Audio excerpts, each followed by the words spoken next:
Yeah, big dog back, I'm commanding the troops. I got a legion of angels that stand there commanding my hand, I'm commanding the room. I make them jump from the floor to the roof. They wanna do me Shador, they wanna try to ignore that your boy is the truth. It ain't no dim in my light, it ain't no breaking this buck, I'ma buck up on you. I can't be nothing but solid, feel like I'm stuck on my tooth. I don't know what else to do, establishing boundaries, people don't take it too well. Guess they gotta go if they move. I was in Greece, swimming the sea like a pool, healing my knee, let it soothe. Sorry doc, if I don't jump off this yacht, it's an L. I cannot lose, I'm breaking the rules. Octopus. What's good, YouTube? It's your girl, April, from Conversations with Soft Rain. Welcome to the No Middleman panel. It is Monday. How are y'all feeling tonight, fellas?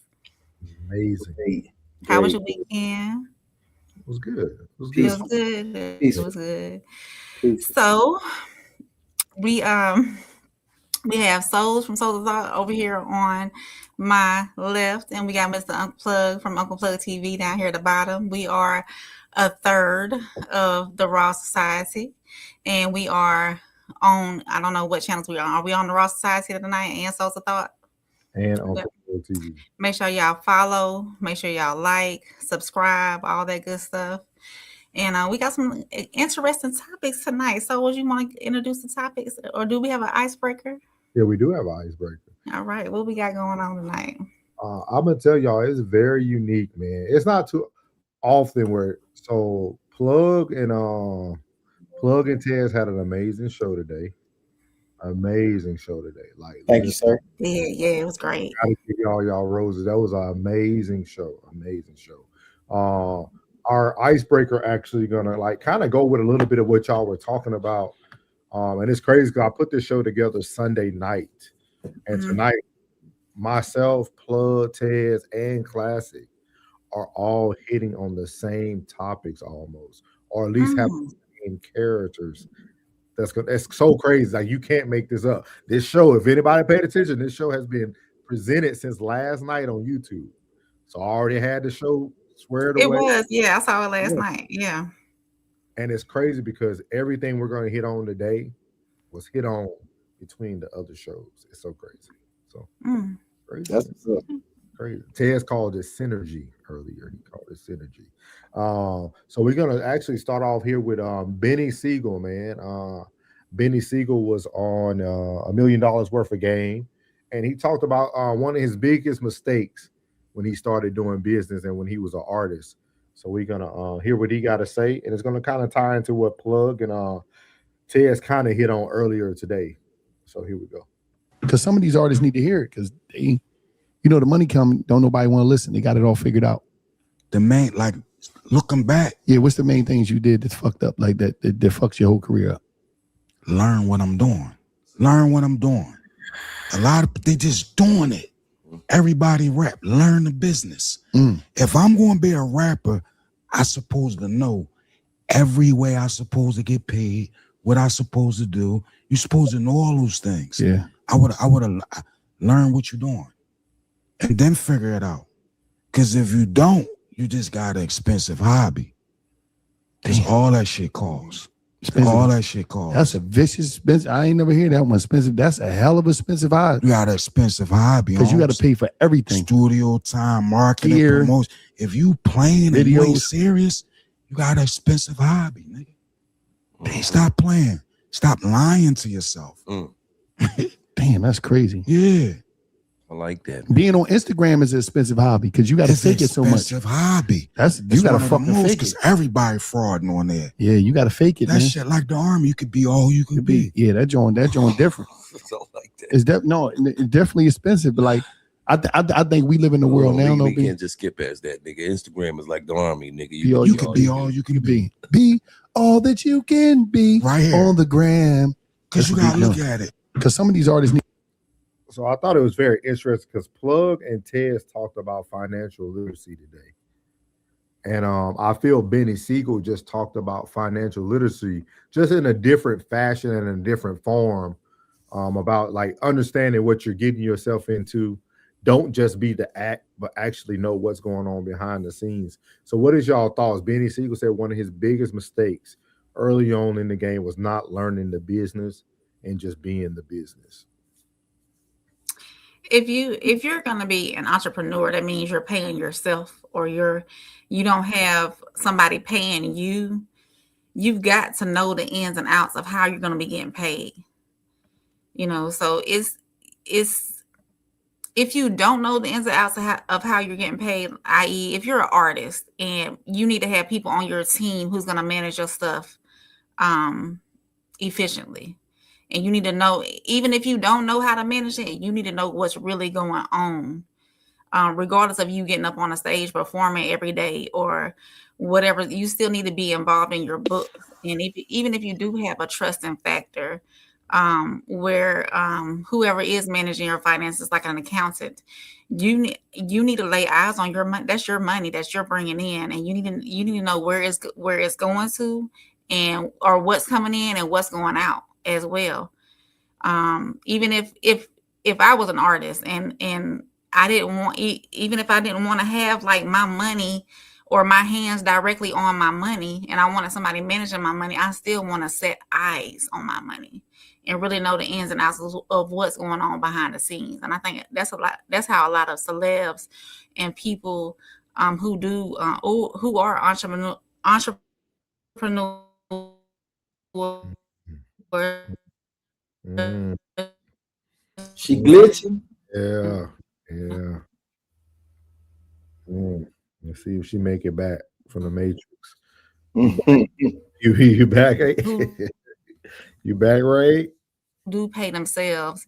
There you go. There you go. That's what I just said. There you go. But we respect it. We were able to hear most of it. Okay.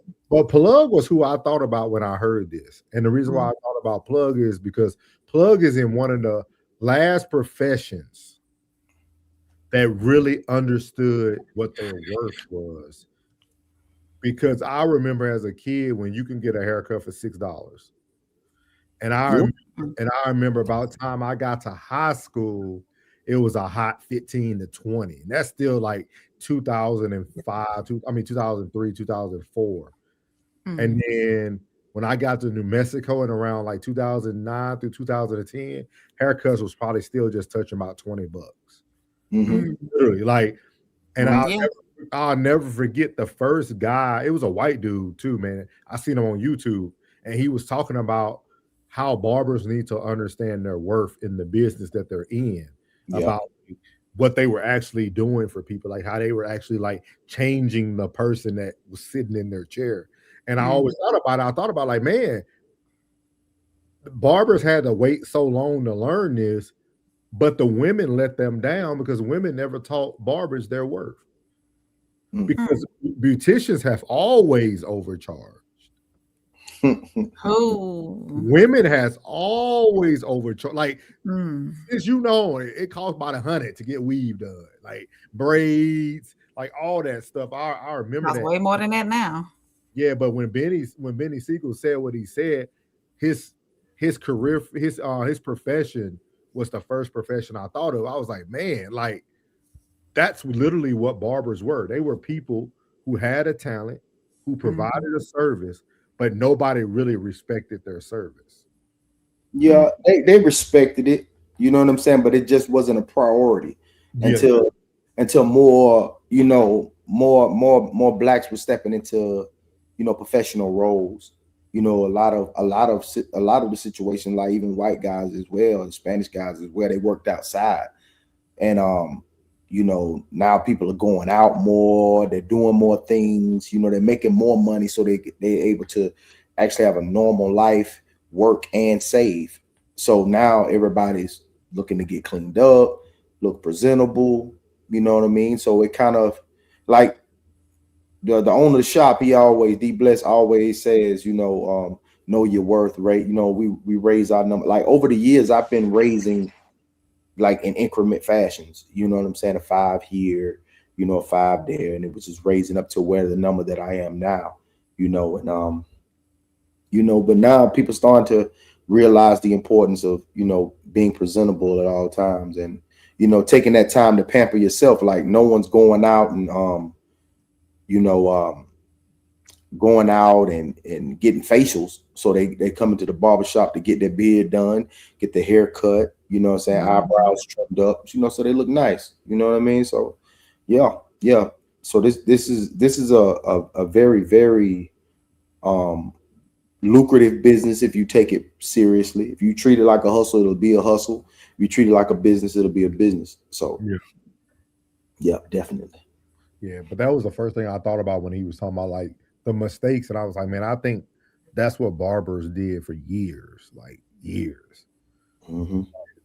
Like it was crazy when you think about it. Then you started seeing travel barbers, people that was like traveling with celebrities and stuff. These cats pretty much on salary at that point, man. All they had to do was keep the head fresh. You know what I mean? Be on call anytime they want it. Yeah. Thank you to the celebrities and the rappers, and you know, the ones who stay constantly on Instagram and they got to stay fresh. You know, and plus with this generation of emulation. So whatever they see, they try to emulate. So yeah. We about to go ahead and block you. Yeah, it's about 3 of them that need to get yeah, we're about to go ahead and get y'all on out of here so we can have us. We appreciate y'all views and comments, but don't be coming in here with no mess. We got your view already, so we good. We good. But I just thought it was a good icebreaker. But it was funny because I was like, man, Plug and them talked about like this financial literacy stuff early, so it was a good cover. Very, very good cover. Do y'all think that it's more so prevalent now as far as like the barbers, the price range that barbering is now versus because of social media and people wanting to present themselves more? That I think as a society altogether nowadays, because of social media, we try to present ourselves better. And there's more focus on how we look versus, you know, who we are for the most part. Especially with fashion being a big thing. You know, with fashion being a big thing, you know, how can you jump in a fresh shirt, fresh pants, you know, some fresh shoes, and then you ain't got no cut. You know what I mean? Like, it don't go together. So, yeah, and thank you to all the metrosexuals out there. Oh, metrosexuals, yeah.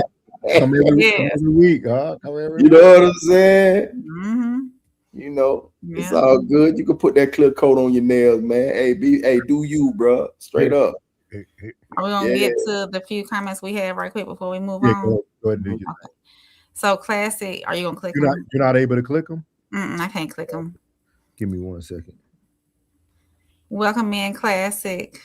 Your show was great today too. 333 Uncle Plug said 333. I ain't get to finish it yet. Classic said, let's go.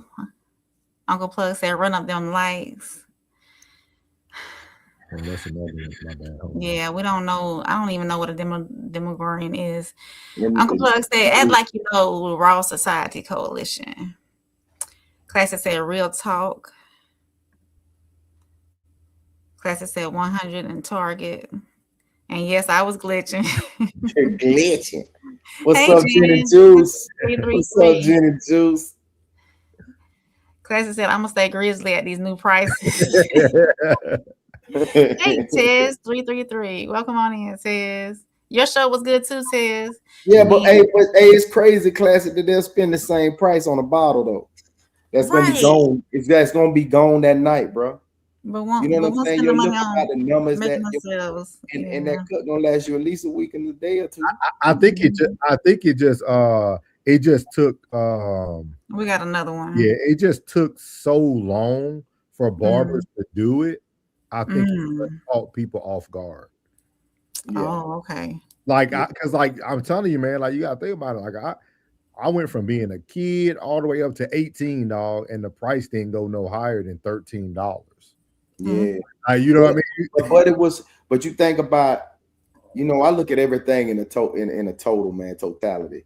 You got to think that barber been in there all day, and you know, like him making $100 to $200 a day was sufficient. You know what I mean? Like the economy has changed a lot as well. The economy has changed. So when it was a 67, when I started working in this barbershop, it was a 67-year-old barber named Mr. B. And Mr. B said, man, it's a wonderful profession. He said it's wonderful. He said, man, I can have a light bill due today. I can come in here and get that light bill today and go and pay it right then for my old lady.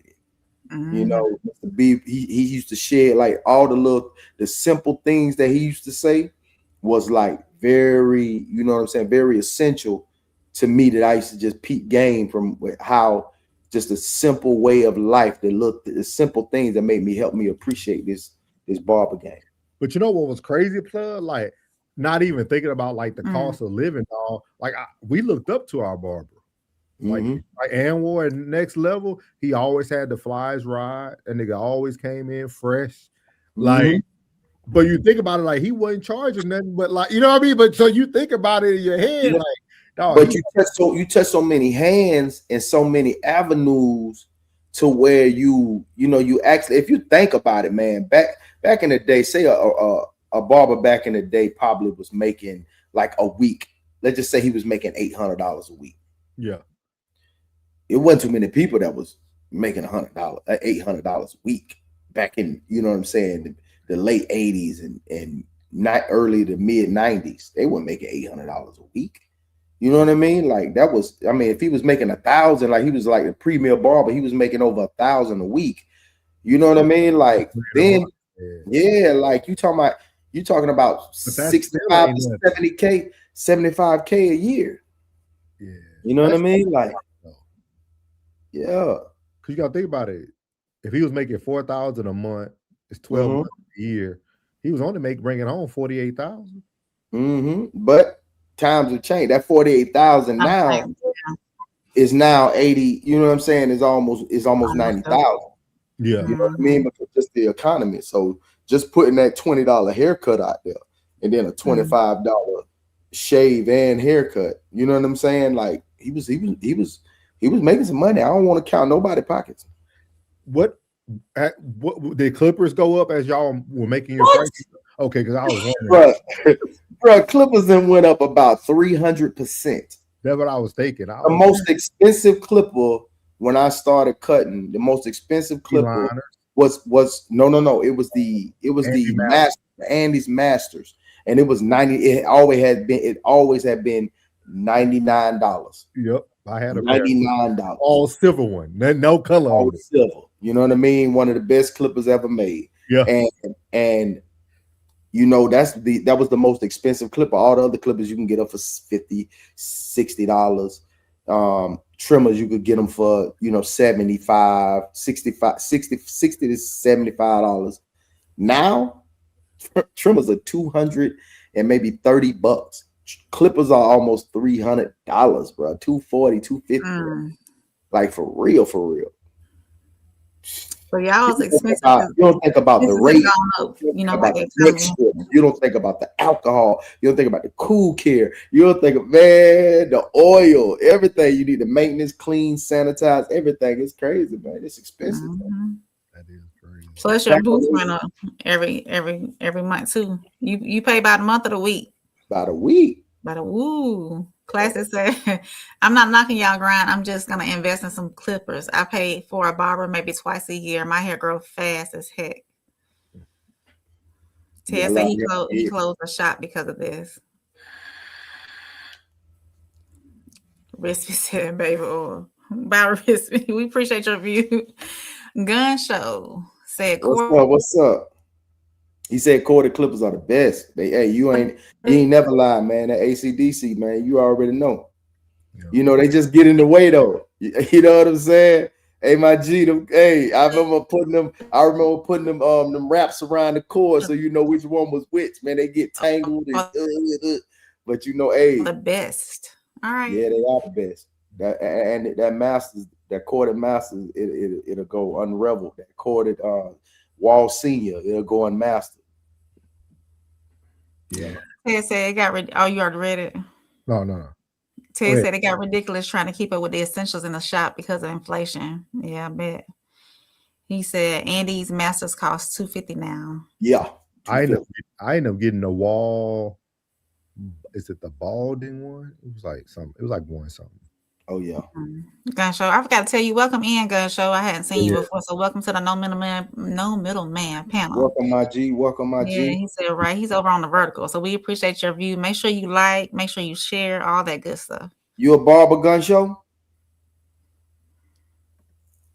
Ted said, I don't buy anything Hey, Wall. Wall, Me neither, bro. Wall, Me neither, bro. Wall done moved up though, man. I think low key Andy's bought Walls. Nah, I don't think Waller ever sell, man. That name vintage, man. It's like Ford and Chevy. Andy's and Wall is like, you know what I'm saying? Never. Yeah, man. Andy's and Wall is like Ford and Chevy, bro. Like they classy, bro. He said he do his cuts on the side. He said, yeah, He's a straight blade. You glitching. Yeah. He said, yeah, I've been doing it for 30 years, bro. Hey, salute, bro. Yeah. Salute, bro. Hey, you certified, bro. You a certified one, man. Yeah.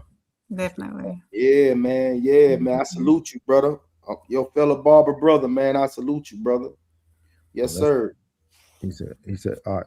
Ted said he gonna send pics. Let's get into this first topic of the night. Yes, sir. Coming from Shannon Sharp in the game. Is it okay to talk to your friend's ex-girlfriend? We're gonna hear what Game had to say. We're gonna go from there. Boy dating this girl, she 5'10", 165, nice hair, lashes, nails. I mean, she's nice. Amazon. Yep, 5'10" though. Yeah. Yeah, she on up there. You know what I'm saying? She on up there. You know what I'm saying? Like yeah. stack. Yeah. Stack like dirty laundry in the dorm room. Yeah. You know what I'm saying? I want no issues, Clay. So they break up. You cool with hollering at her? I think I'm cool with that. Oh, no. The answer was no. Here's the thing. The answer is no. No, it ain't. Let me tell you why. The reason is love is a really mysterious fruit. And the woman that's dating your homie, yeah, that might be your soulmate. You don't know. And if he didn't marry her or he doesn't have children with her, then she just goes back into the single market with everybody else. For somebody that don't know her. Right. But I just feel like hey, this nigga bugged out. Slimmy. Which one? Well, we started on this the nigga other bugged night. out. So what do y'all? Why he bugged out, Slimmy? I don't like Shannon Sharp. You can't do that. You can't do that. No, not no ex. He said no. Not no ex.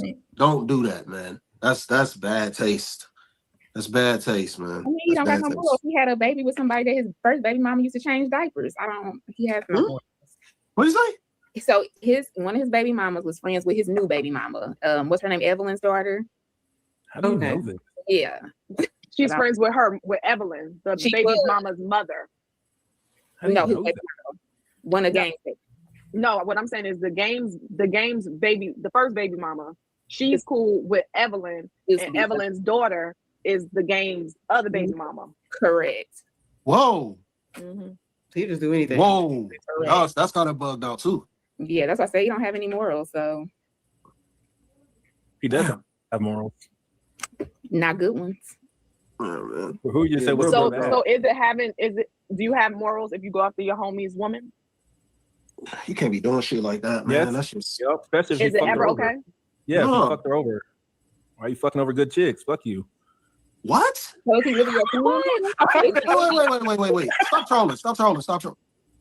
trolling. Come on, man. Stop trolling. I have that.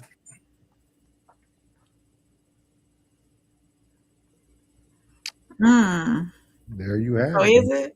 is it ever okay to date your homie's ex? Game said your friend. Game said your best friend girl could be your soulmate. Nah.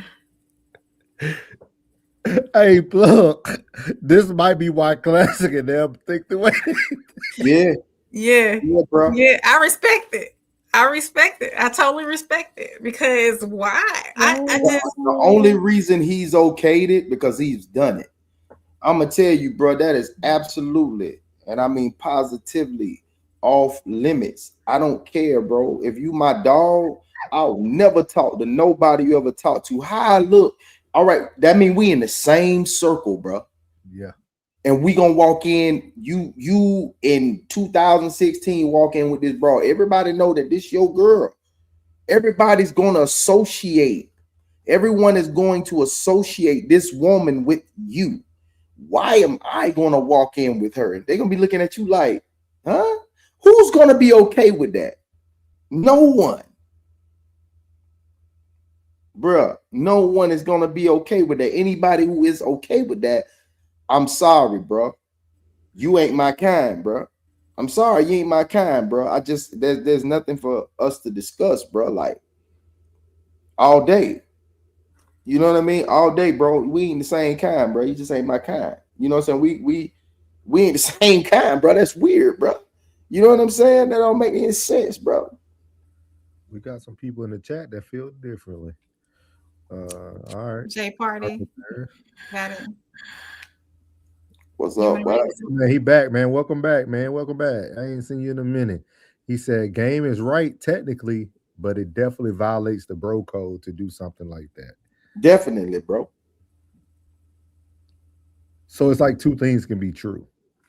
No, they can't. That's what they can't. That's kind of what he said. He said game is right technically, but it definitely violates the bro code. How can it be right and be a violation? Comments. I'm going out the comments. Yeah, bro. That is not going to fly, bro. That's she go out there in the dating pool. Let her go.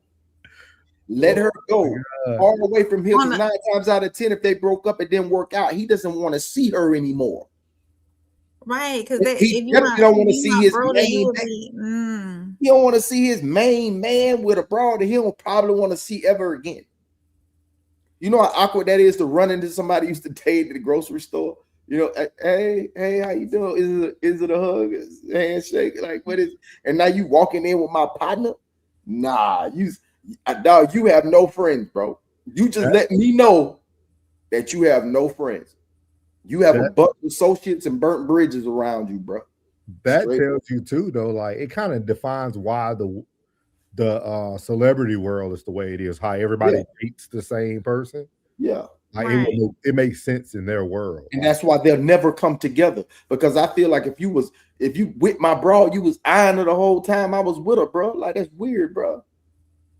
That's weird, bro. Like what you was eyeing her the whole time? Was you dirty macking me when I went around? I don't know what's going on, bro. You ain't my friend, bro. You ain't my partner, bro. You tripping, bro. Ain't my friend. What Mo said, Mo 3.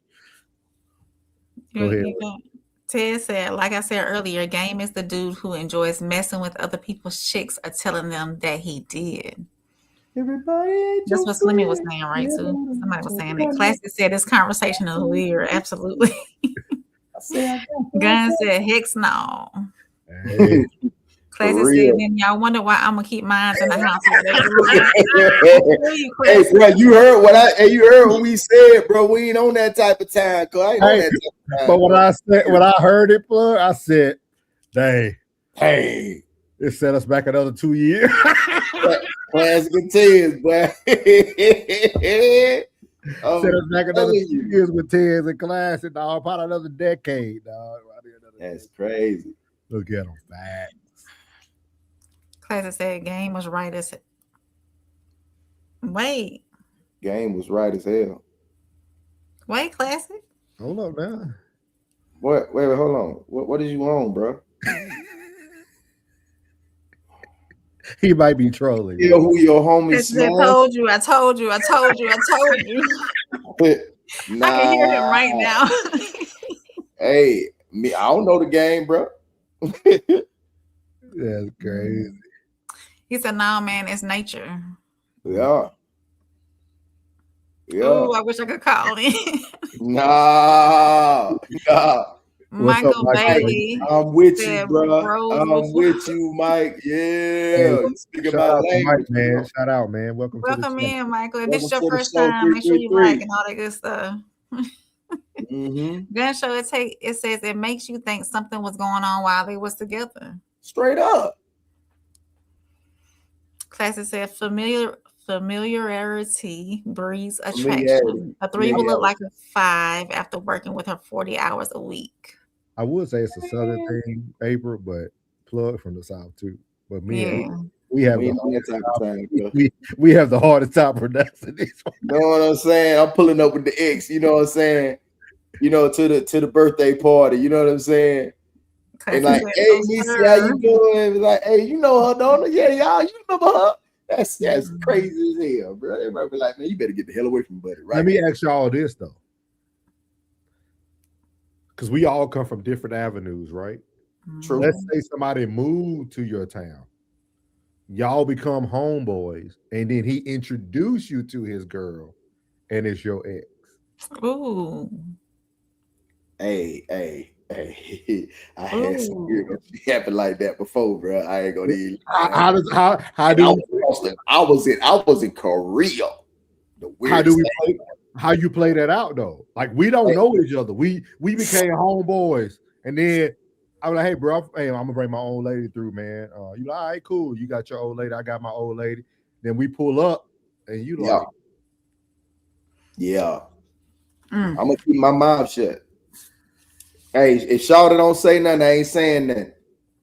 Because that y'all already together before I even met you. But are you eventually gonna say something? Oh man, that's tough, bro. That's a Do tough you think that situation. she would say something to her boyfriend? That would have to be in her court to say something. But so come on. So you wouldn't say nothing though. Damn, bro, that's tough, bro. That's because bro, man. Now I'm finna ruin something. Y'all was together before me and you met. Yeah. So y'all was already engaged before me and you got cool. I just see this. I see what type of dude she like. You know what I'm saying? Because me and you vibing. You know what I'm saying? And she vibing with you. You know what I'm saying? Like I see what kind of dude she like, and he just became a part of the circle. Their situation was already going on, but prior to me and him meeting. So there's like, that's an awkward situation. I don't know what to say. I probably fade to the black, bro. Like I probably be like, man, why he ain't calling, man? He don't want to hang out no more. Nah, bro. You know what I'm saying? Because I'd rather you be happy with her, you know what I'm saying, than me and you be cool. I would prefer you be happy with her than me and you be cool. Man, what if she was the reason of y'all breakup? What if she was a bad woman though? What if she was the one that cheated? What if she was the one that kept up mess? What if she was the one that was insatiable? What if she was the reason for y'all breakup? And I'm gonna wait till it dissipate, and then he circle back around, and then I'll be like, yeah, bro, I want to say something, bro, but I ain't want to mess up. Hey, dog, that's not my job to mess up your happy home. Hey, you know me and you used to. Nah, I ain't him. I can't be him, bro. I think the reason why I don't do that is because of the feelings. I ain't gonna lie to you, Plug. I would want you to tell me, big dog. Yeah. I mean, I would want you to call me and be like, hey, bro, I see y'all happy, but I need you to know, man, that we talked before. I would want to know that. I would then let me put the ball. Then let me put the ball. Warnings. I done gave warnings before about someone that I knew that somebody was pursuing. Yeah. I gave warnings, and he still went and hollered at little mama and still had a baby. Hey, that's they ended up breaking up because all the stuff I said came to fruition, and I was like, I ain't say I told you so. I just gave him the look like, you know what I'm saying? Yeah, that's funny. He was a bird. That's funny. Classic said, no handshake, no friendship. Ted said, don't need to know mines. Here they go. Classic said, no. Ted said, don't need no stories about her. He said, don't need no one DMing her. Yeah. Not having no funeral. He good in the crib. Seriously, his wife gonna pass away. Nobody ain't gonna know. Thank y'all for coming out. My condolences, brother. My condolences. Yes, you been down lately. No, I'm good. I'm all right. Hey, this too shall pass. Classy said that ish ain't even no bros codes. I done passed my homies so much at work, so much work. Oh. Okay. Well, that's okay. You got an alternate lifestyle. You got an alternative lifestyle. Classy, man, elaborate what you mean though. Can't even hug her. Can't even hug her. No need to spark arousal. I can Wow. talk like Tez. God damn. I can talk like Tez. That says a lot about your bro. Classy said y'all are in y'all feelings. That bra gonna be somebody else's bust down. I don't care if it's bro. So you will be okay with that, Classy? It seems so. So Classy, you will be okay with somebody talking to a girl that you talked to that was now your ex? I don't think he probably don't mind it being him. Hey, Flo with Joe. Welcome in. It's been a minute. I think we've seen you before, so welcome back in. We appreciate you coming in. Ted says she sees status. He see a layup. Classy said 1. Do you care who your homies smash? 2. Do you care who your exes smash? As long as she ain't smashing the homie. 100%. Drew, welcome in. If this is your first time. What's up, Drew? What's happening with your family? My boy. Like and share and all that. He said, do you play against yours, but we can no longer be friends. That's what I'm talking about. When you see me, go the other way. Already. So, that's the South. Automatically end y'all broship. That's the South, bro. That's the brother congregation, man. You can't do that. Talk about. You can't do that. Like I kind of understand what Class is saying, but to me, it's still some respect. It's all about respect. Respect. If you respect me, bro, you're not gonna pursue you ain't gonna pursue my bro, man. Like if you is gonna smash, keep it in the like Michael Jackson, keep it in the closet. Because that's not even an afterthought. That means you already played on this. Like you knew that's who you would, you know what I mean? And even if you didn't, it looked like that. And if it quacked like a duck, looked like a duck, it's a duck. Class said 3. Why do you care if they smash each other? He said, if you care what your ex is doing, you still with her in your brain. Oh, okay. It ain't the same thing, killer. I don't care what you're saying. I don't care how you elaborate it. I don't care how you put it together. It ain't the same thing. It's 2 minutes. It's 2 minutes to be worried about one, and that one you shouldn't be worried about. This was what get me, man. Like their stance on different things are so different. It's crazy. Can't meet your wife. You know what I mean? But you can smash my past thing. You know what I'm saying? That's like crazy work. That's crazy work, B. Yo, B, that's crazy work, B. Classy said, if you care about your homeboy, I'm gonna say addictivity, that's existing. If you care about your ex coochie, you still want her. Nah, that ain't got nothing to do with it. And you ain't not gonna move that goalpost like that. That got nothing to do with that. That is a V, bro. That's a violation, bro.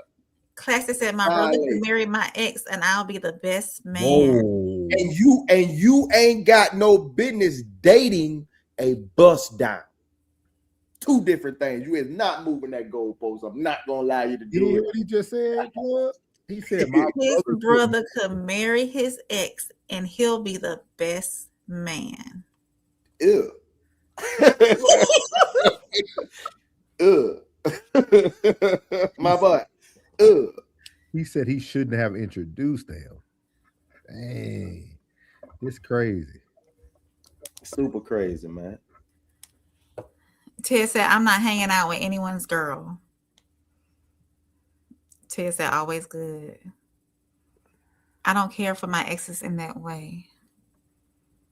Classy said, yes, I'll be okay with it. It's a natural occurrence. That's why don't nobody need to meet none of mines. I get it because I see how you think. I get it now. The minute I'm done, I already know she's going to find a pole to cry on. That's their nature. We ain't splitting the block, so why should I care? I am trying to, project his voice, his tone. Classy said, I'm not stopping a friendship over no bust down. Like I said, you ain't dating no bust down.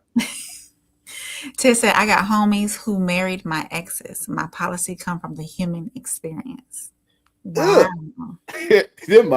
Everybody ain't your friend. Everybody ain't your partner. Everybody ain't no real nigga. If I tell you I got you, I got you. When it's fucked up to be fucked up, just hold it down and keep it silent. And when I'm not around, I respect your name. Won't let a nigga talk about you. No, sir. Understand that was not your friend. They don't understand that. That's what it is.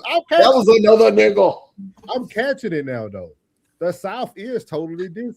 Totally different. Totally different down here in the South. The South will kill you over stuff like this. I'm telling you, bro. Allegedly.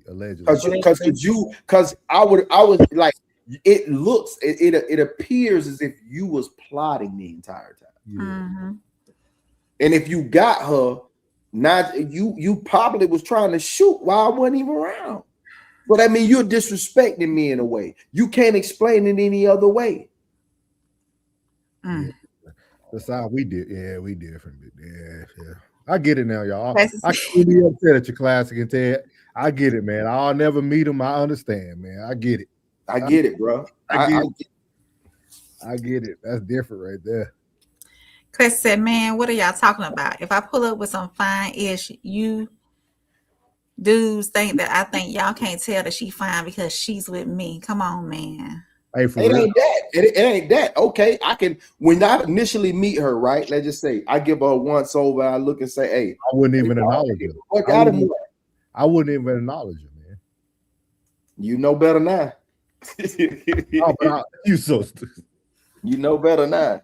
Because it's like I'm be like, bro, I give her a once over. Hey, my boy got himself something. Hey, man, you got you a beautiful young lady. After that shit's over. It's over. She sis now. She sis. She little sis. Hey, what's up, little sis? Hey, Niecy, how you doing? It'll be Niecy. She gonna call me big bro, little sis. That's it. And so you know what's funny to me though? Like, I wouldn't even care because that's what I would expect from Classic. You see what I mean? Like, I don't look at dude, like I don't have to look at a dude's girl. It's like, okay, that's what I expect. Okay, we keep it moving. That's what. Okay, that's his old lady. I get it. That's it. That's it. Yeah, okay. that's my guy. You know what I mean? I know my guy. You know what I mean? Yeah. I see a little bit like after the initial meet, like she's not really that significant anymore. Yeah. You know what I'm saying? Like, that's your bro. Yeah, and that's it. Yeah. Listen, I've never talked to them about what ungodly things I've done to them ladies, and I never will. I'm gonna tell you, Ted, I don't think nobody want to go behind Ted anyway. Ted seems like he'll be a low down, dirty boy. I'm gonna make sure that when the next man y'all tripping because these are tainted goods. They all bust downs when they like the guy. Nah. Said, so in the South, if y'all go together once, y'all go together forever. Nah, ain't that. No, ain't even that. It's just that. Nah, bro. It's just man. It's all about respect. We still say yes or no, sir. You know, it's all about respect, bro. And I respect you enough not to play with you like that. And I'm gonna tell you this. Plug can tell you this. Like, you could take it down this simple in the South. I wouldn't even sell my old school to Plug if he liked my old school car. Because I know some of the corners I might have cut. I know some. I'm gonna sell that to some little youngster. Hey, over there. Yeah. I'm gonna hey, nah, bro. It looked nice. Now I'm gonna help you find you one. Yeah. I'm help you. Hey, I know the dude that sold me this one. I'm gonna help you go find that one. And I'm gonna look out for you. It's that simple in the South, for real. Like, your homeboy don't sell you a car. I won't play with you like that. He'll help you find one. But he won't go sell you his car. Like, unless I know I took care of this thing. Like, bro, you know, I took he might not even sell it to you. He might just give it to you. Yeah, straight up. For real. Like, it's that serious in the South. Like, I know cats who would not, bro, because they know that transmission about to drop it by the good too. Yeah, so crazy. Y'all like, I'm serious, dog. Yeah, you're right though. Yeah, you're right. You don't sell nobody your car. Yeah, you don't sell nobody the car. You ask everybody around like, hey, bro, you know somebody want to buy this? You know your homeboy love it, but you'll be like, hey, you know somebody who want to buy it? Yeah. Yeah. No, bro, I didn't do some things of that. bro. I ain't gonna do you like that. Where we at now? Hold on, wait. Because my friendship with you means more than the lust for her. Okay. Ted said that's ridiculous. If a chick is my ex and a dude catch her after me, I ain't mad. He want that headache. I don't. That's a dude. I ain't talking about your partner. Your partner, your homie, your bro. Partner, dog. Come on, man. Classic Y'all rolling in the same circles, bro. Classic said, I don't even look other dudes, women in the eyes. Y'all making it about the bros and it's about the 304s. He's stupid. He can all look at him in the eye.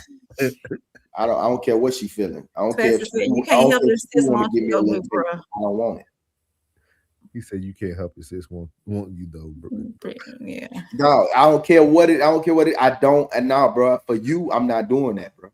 That's so funny. I done been in that situation before. I done had a chick that I done talked to date one of my partners. He didn't know about it. She didn't say nothing. I didn't say a damn thing. He said, "Nah, she ain't mine no more. Never again. Once I'm done, I'm done." Ted said that. Classic laughing. Ted's and fool. He said, "I already told you I give them Ted's Down syndrome. Make them super stupid." Classic said, "Ted's a fool." For real. A&W, welcome in. Do you see her face? She has 40 exes she's mad about. No, I could care less about my exes, honey. And it's not 40 of them either.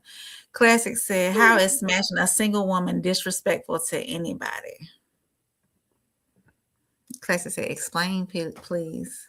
It ain't gonna happen, cuz. Yeah, you can't explain it. You ain't to me, and I think souls at the same time, bro. You is not gonna justify that to us, bro. It's not I don't care. I don't care what argument you come up with, sir. You could be the greatest litigator this evening, sir. It's not gonna happen. We're not gonna see it your way ever.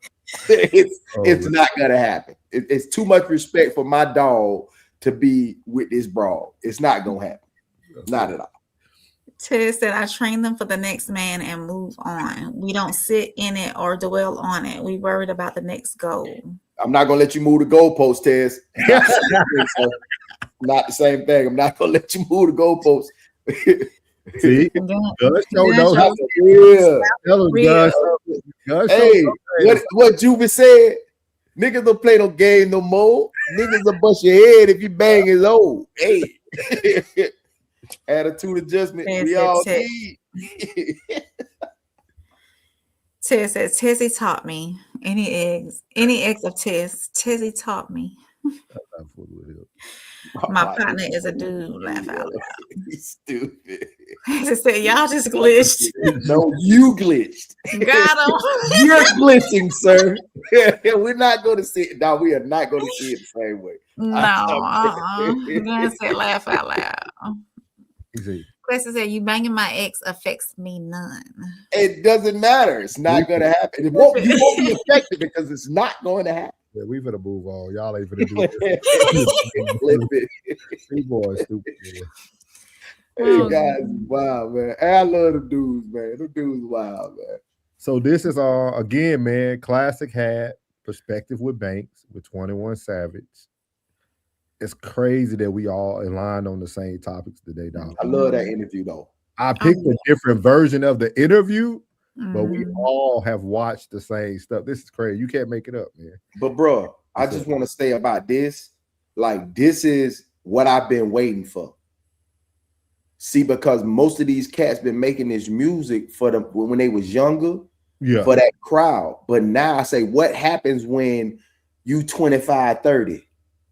You 30 years old. You ain't even thinking like that no more. Now, life sets in a little different when you in your upper 20s and lower 30s. Life set in a little different. You thinking a little different. You moving a whole lot different. But what he finna say about Drake stood out to me. And I want to hear y'all perspective on this. Yeah, I ain't get to that part. Go ahead. This is what he said. You still don't win. Oh. Like he called me one of them days, or I called him. I think this was after the first song, the song with Metro them. And I said, goddamn. I said, you finna go into a battle that you can't win. Like, there's no way you can win. What you mean? When you no matter what, bro, certain situations, even if you win, you still don't win. Like the what he would have got if people would have quote unquote say he won, because I don't really look at like who won or who lost if I'm still being streamed the most. Like, so, but people say like, oh, Kendrick won. Kendrick, a good ass rapper though. You get what I'm saying? And some of his songs was hard. Yeah. But goddamn, Drake, I like Drake songs too. Yeah. You feel what I'm saying? But I feel like the only difference is when you're at the top, when you the number one, where does winning put you? Yeah. You can't go like number 1.1. So how the could you win anyway? That's what I told him. Like how can you win? Ego involved though. Niggas ain't going. So it's funny, the part that caught my attention compared to the next part that caught classic attention about the ego. But I thought about what he said was like, you can't beat someone who's still winning. Like Drake is still the number one streaming artist in music. Even when he lost the battle, he was still the number one streaming artist in music. And like Savage said, how can you can't go no higher than number one? Can I say this? Go ahead. Bro, it was a time I was riding home. Now me, I wouldn't say a Drake fan, but Drake makes great music. I don't care what nobody says. But bro, it was a time I rode home and they did a snippet. They did a snippet of every hit, every number one hit that he's had. It lasted an hour. And when I got out the truck, they still wasn't done. Like he has unlimited hit. He's been going strong since 2008. No one's bigger than that. I don't care who it is. I don't care. They can say Michael Jackson. They can say whoever. Now the impact of Michael is way greater than the impact of Drake. But I would say there's nobody with a longer hit list than Drake. Nobody. Ain't nobody. Drake got a book, dog. Y'all know a lot of people don't even know that Drake wrote a book, dog. It's a possibility. But it just caught my attention when he said it. I was like, do you really ever lose? I think we talked about this. I don't know, Plug, if it was me, you, and Classic, but I was asking somebody that it's like, where do you go when you like? Oh no, Classic was talking about it on his stream about the average guys, and I said, isn't everybody average? And then Classic talked about how he's not average, but I said, okay, let's say you're not average and you're in the top tier of men, right? Mm-hmm. Where do those top tier men place you? Like once you feel you hit the peak, what else can you do? Where to go? Like what? Like so, isn't technically everybody average? You're in different places on the average scale. Is that what it is? You might have some extraordinary talents or some things that make you stand out, but technically everybody's average. What's up, Sko? Hey, Sko. So I thought it was a very good perspective, man, from him, because he said he kept telling Drake, "Don't do it." Like, yeah, I mean, I knew from the jump he shouldn't have did it, because it's two guys that's right now that nobody in the industry should play with, and that's Pusha T and Kendrick Lamar, because them guys are real cerebral, bro. You know what I'm saying? Like Travis Scott would never say anything to Pusha again. He killed him in one verse, a couple of bars, and sent him on his way. Yeah. He sent him on his way. And you just don't play with guys like that, because they ain't got nothing better to do than to fuck with you. That's it. They got nothing better to do. He turned all his attention from all the concerts that was coming up, the album that was coming out, and turned all his attention to you. Yeah. And strategically put something together within 3 weeks. Within a 3-week span, he executed a execution plan that lasted over a year and a half, with a Super Bowl appearance, a number one album. It's crazy, bro. And it's I say 80% of that album was a hit. Yep. Those are not the rappers you mess with. Yeah. don't. So technically, the win was for Kendrick just to win. It was just a win. I think that he created a shift. There's a shift now. What he did to Drake opened the door for Clips to come in and drop their new album. It's like he sat back and listened to Killer Mike and said, yeah, he won a Grammy, bro, but I don't really think they're giving him the respect that he deserves. And so what he did was, boom, now let Killer Mike push on through. He just came through and opened the door, and then boom, you know what I'm saying? Open the door for Clips to come in and do what they do. You know what I'm saying? Like, real rap is back. Even a lot of cats, you notice ain't a lot of music has been dropping because they was like, man, I can't even come with that right now. I got to go back in the lab. Everybody had to go in the lab. That's why there ain't so much music coming out right now, because everybody's going back into the lab. The next album that I think should drop, and he shouldn't drop so soon, it should be around probably my birthday in April or maybe May, is J. Cole. But everything else, it better be legit. It better be legit. I'm gonna check out that 21 Savage tomorrow. I'm gonna cut it tomorrow. I gotta finish it up. But when I heard that part, I was like, that's true, man. Like, can you really lose when you still winning? Like, he's still winning. That one battle was probably lost. That's what I'm saying. His overall battle is. I don't feel like he lost. I feel like Kendrick achieved his objective. I feel like sometimes, because if you're a Drake fan like myself, I'm a real Drake fan. I love Drake. To me, Drake music still sounded great.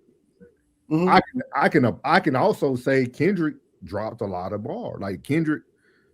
So it's really about what type of rhythm you like, which beat you like the most. And without that anthem that Kendrick had, it probably would have been an even matchup.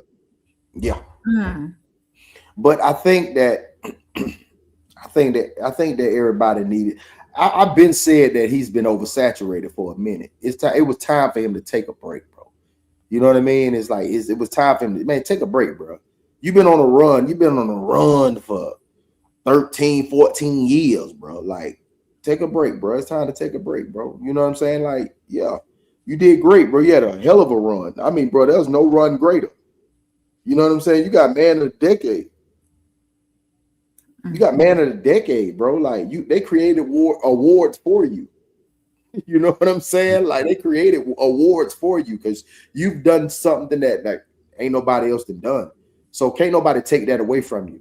For the rest of your life, you're gonna always be known as one of the biggest artists ever in life. But this L, you gotta take this. I don't want to skip over air, but we're gonna come back. But Mike said, did it hurt Drake though? I don't think. Of course it did. You think it did? Like him personally, or like him? Like I think it hurt him personally. And when you're hurt personally like that, your creative gene is like kind of on almost like a writer's block or a creative block. So yes, it did hurt him, bro. And I mean, to be honest, like if you are a Drake fan, you're gonna look for Drake music, but you're not gonna be on that top 100. But you're gonna be on the radio because your hits is like timeless classics, bro. You know what I mean? And I'm not a Drake fan like that, but I'm not going to deny greatness. You know what I'm saying? Just because I'm not a Drake fan, it's just he's factual. It's being factual. You know what I mean? But it did bust his head open. He busted his head open, bro. It was like, yeah, it was a little white meat showing, bro. I think what hurt Drake is because he stayed in the fight when Cole dropped out. I think if you would have had all three, it would have been a different fight. No, all the ones that initially started the fight, no, I don't think nobody else was. Everybody else was irrelevant. Everybody said something. The only one that was actually relevant was the BBL Drizzy. BBL Drizzy. That's it. Everything else was irrelevant, man. So we're gonna get to these comments. Yes, ma'am. Hey, Alicia. She said, hey, welcome back. She has finished her nursing schooling. She gets pinned tomorrow. Congratulations. Hey, lovely. Classic said, "No, Mom, somebody's always going to be bigger and better." Well, no, Then he's saying, Mom, somebody's always going to be bigger and better. CT Fletcher, no, Mama, somebody got to be the baddest. Passport Skull said, hey, Rain, hey, Skull. He said, what's the word, Unkin Souls?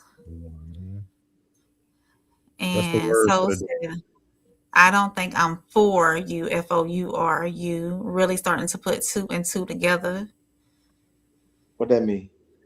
It was one of his lines out of his book. The Financial Frank, welcome in. If this is your first time, welcome, welcome. He said that new Nas is hard. What's the name of it? I ain't get to listen to it yet. It's been it's actually been a lot of music dropped. Like King, was it the King Disease? Another insert of the King Disease? He'll let you know, I'm sure. Pastor said real rap is back, but the people that were hot couldn't rap. That's true. Yes, said real rap is back. Real rap is back, bro. All right, man. Let's get to this last topic of the night. This last topic of the night kind of was inspired by my boy, me and Plug and Classic from Sunday Service. If y'all haven't watched Sunday Service, it was a good one. Let's see here. 100%. Drew said even Iverson busted MJ tail once, and it's we all gonna take a L at some point. That L gonna make you better if your mental right. Yeah. Oh yeah, definitely. Yeah. I think Drake. I think Drake gonna come back with something. I think he'll be back. No, it was like a bar. It was like a bar flow with the Joe. Yeah, it was like a bar. Yeah. So what does the line of his book? He say, I don't think I'm for you. I'm starting to put 2 and 2 together. It's just a bar, like a bar. It's like a bar. He had some quotables now. One of my favorite ones he had was better late than never, but never late is better. I like that. This whole book go hard, dog. It's literally just a book full of that, like quotables. It's just him speaking like verses, dog. Like it's real good. He said like, yeah, y'all know I don't need no ghostwriter. Yeah, she said she is coming through to meet my career. I invited her over to experience her pictures. Like he said stuff that you got to really like think about. Like it'd be good, man.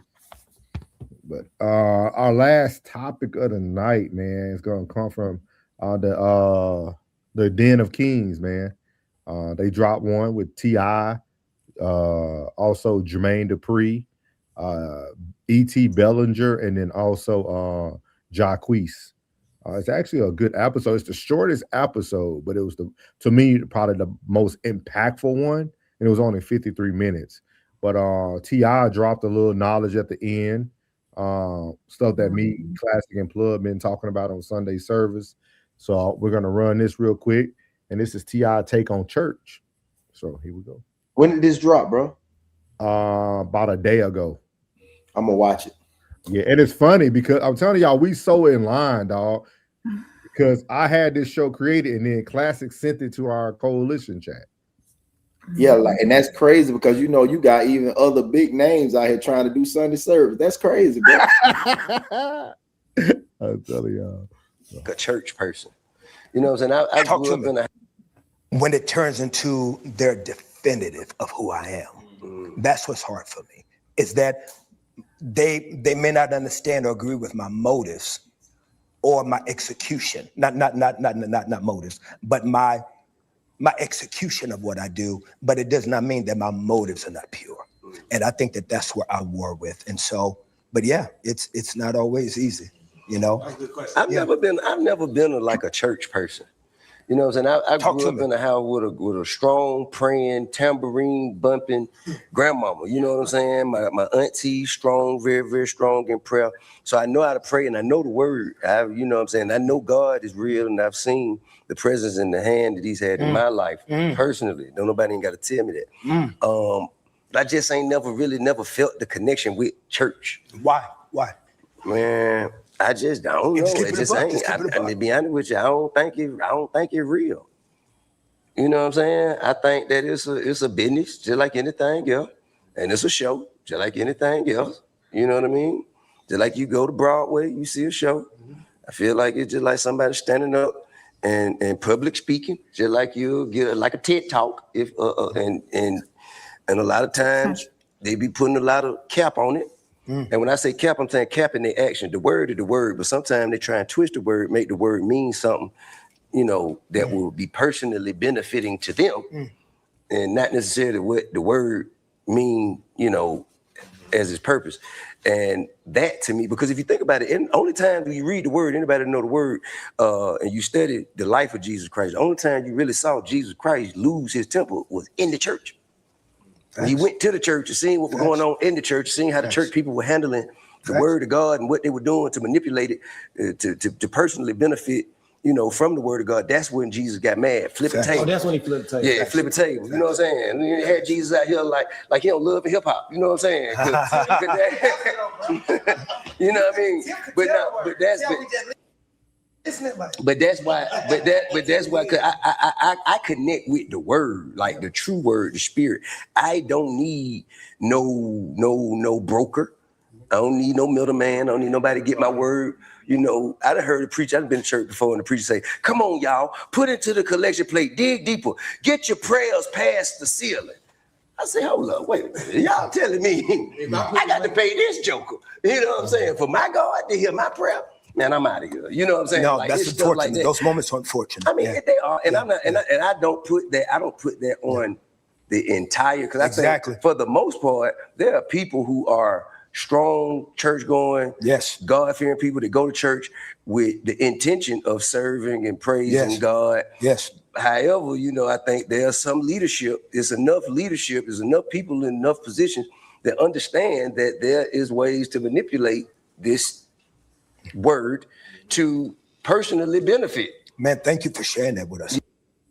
So, as you see there, I thought it was very unique after myself, PK Plug, and Deacon Classic talked about, you know, these pastors actually go to school to learn how to do exactly what T.I. just spoke about. We looked up the verbiage.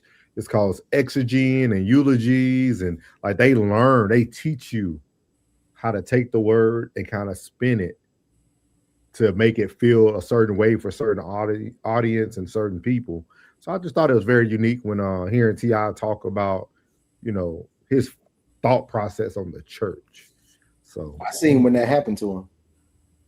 When was it? It was a couple of years back. Him and Tyner came in, and dude recognized who he was and was just trying to get him to, you know, put in that collection plate. And he was like, he would have grabbed the lady's hand. Come on, baby, let go. He dipped out on him smooth too. Like, yeah, bro, whatever. Cuz don't play with me like that. You know what I'm saying? Like, nah, we ain't here for that. We ain't here for that. And then, brother, man, we talked about this, bro.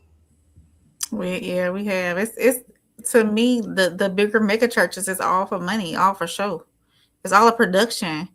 Yes, the goal is to get people to come to Christ and be saved and whatnot. But at the end of the day, at what cost are they doing that? At what cost? The public's money is paying for you to preach the same thing that's been being preached for the last hundreds of years. The same thing is being preached. If somebody wants to be saved, they'll be saved. If not, then they can go on by their life. And it's not for me to confess it to you, for me to be saved. And honestly, look at what religion does this the most. At all, period. Christianity to an omnipresent deity. You don't see other religions other than Christianity doing these big mega churches, doing these big productions. You don't see these other. I'm gonna say it. That you don't see Muslims. You don't see the Jews. You don't see any, Jehovah's Witnesses. You don't see them doing these big. I don't see them doing big productions. I agree. I just thought it was very, very, very. Thought it was very unique because we just spoke about this. Like we just spoke about it, and to watch it come up on the Den of Kings, I was like, you can't make this stuff up. Like everything's starting to fall into place, everything we talk about, everything we discuss on a weekly basis is actually starting to like fall into place. Spirituality is going to ruin the church. I can see that for sure. It is. Skull said, "Rain, what happened to King's Code?" It's still coming, Skull. Look, I know Soul's gonna do that. It's coming, so just email me. Let me know when you're available, Skull. Email her again, Skull. Yeah. Again, not again. Again. Classy said, paying for a weekly shuck and give show at the low cost of 10% or more. Absolutely. People, I understand that some people are financially going broke trying to pay their tithes. Mm-hmm. They'll pull that 10% off the top of their check before they even pay themselves. Mm-hmm. Let's see here. They will. Classy said it's a cult by definition. Gunn said, pray for guidance and wisdom. Absolutely, yeah. Every day. Mm-hmm. So we got 20 minutes left. We're gonna keep this thing at an hour and a half, but we got some time left, and it was presented today. So we're gonna talk about it. It was presented today. My boy Plug and them did a magnificent show. So we're gonna. It was a great show. Great show. I'm talking like for real. Like this was probably like some of y'all greatest work for sure. So I'm trying to see where I want to start it yet, because I think it was a certain part that y'all wanted to continue to discuss, but I'm trying to see where that would have been. It was towards the end, I think, when y'all were. Well, I think I misunderstood your question when I gave you back my answer. So. Yeah, I was trying to ask you because for y'all who weren't able to watch it, make sure y'all go catch Uncle Plug and Uncle Plug TV on YouTube.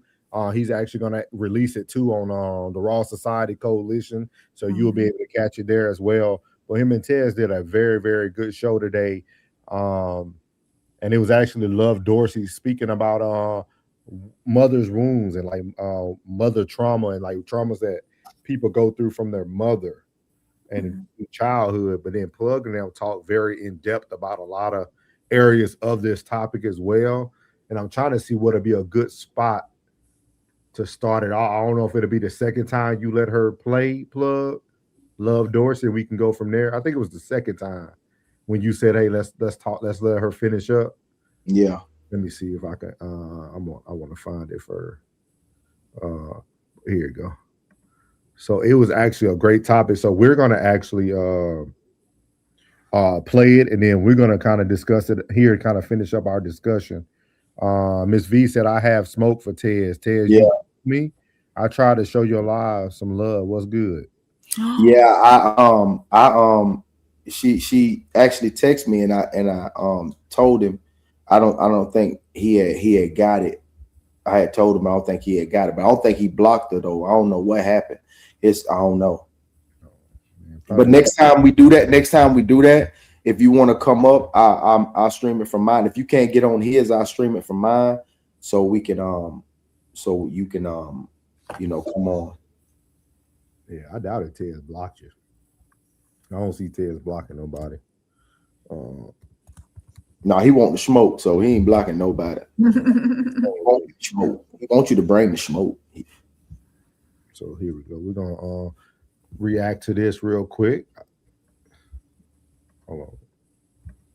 And all that good stuff. She says, I have a cute piggy bank. It says coffee fund on it. And Soft Rain said, "Souls, I think I misunderstood your question." Yeah. I did. But I really want to tap just a little more in if we have time. Do you have time, brother? I got time. Let's go. You have time? I want to tap back into a little bit more to what she was speaking on. I think it's another minute and 30 seconds of maybe. When y'all sit around, we can tell that there is trauma around the idea of baby daddies and fathers not being in the home, but we can't talk about stuff. We can't discuss it because mama can't process guilt and shame. Who can relate? I'm glad you touched on the sexual part, love, because I really want to tap just a. I'm gonna play that again. I ain't no Love Dorsey talk that fast without the speed up, so I'm gonna play that again so everybody can understand what she said. Little more in, if we have time. Do you have time, brother? I got time. Let's go. You have time. I want to tap back in. I want to tap back into a little bit more to what she was speaking on. I think it's another minute and 30 seconds of maybe. Y'all sit around and we can tell that there is trauma around the idea of baby daddies and fathers not being in the home, but we can't talk about this stuff. We can't discuss it because mama can't process guilt and shame. Who can relate? And I'm glad you touched on the sexual part, love, because you know the same thing happened to my mother, and I didn't really know until it happened to me. Until before my uncle had passed away, he sent me a message letting me know it had happened to her, and it came to the point where DCF got involved, and she straight up told them that she was doing this because she upset that me and her dad getting a divorce, and I knew nothing about a divorce. I was 11, right? You know, and you know there's the concept, Davion, of someone teaching you off of their mistakes, right? But you're not teaching me off your mistakes if we're not even discussing the mistakes. If you are just pushing forward parenting, we never discuss the shit that has you fucked up in a lot of your ways and with your character, and it gives off, like Frank said, the perception that moms ain't wrong. Moms don't have, you know, the moments where they lie or they mislead or they manipulate to get you on their side. But let me say this, right? And I'll let you finish your point, Davion. We deal with, from our mothers, without a doubt, it is a fact, jealousy, control issues, lack of boundaries for them, and them allowing us to set boundaries as we get older with them and family. Roles and lines blurred on where we start and there they begin. We deal with guilt tripping. We deal with them parental alienating and creating space, not just with our daddies, but with other family members where we have to take their sides. It's a lot of y'all, you didn't have a choice on whose side you were on. You took mama's side because that's who was taking care of you, and that was that.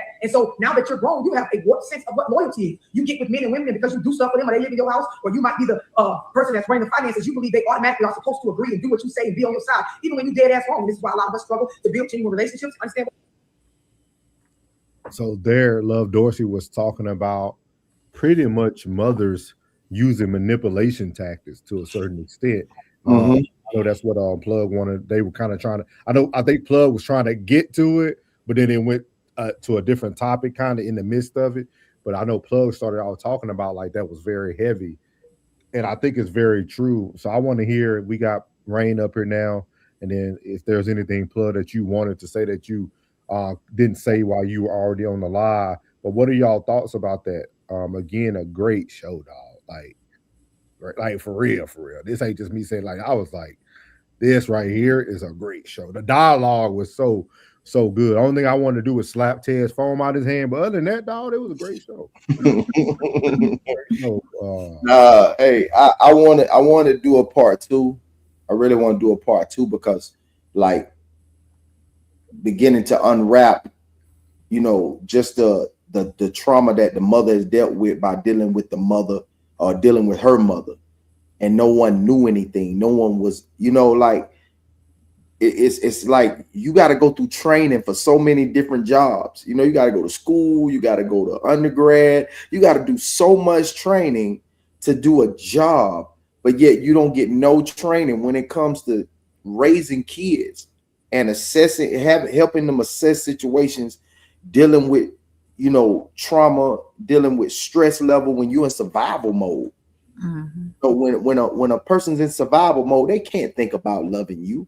They can't think about taking care of you. They're thinking about just surviving, just making it through the day.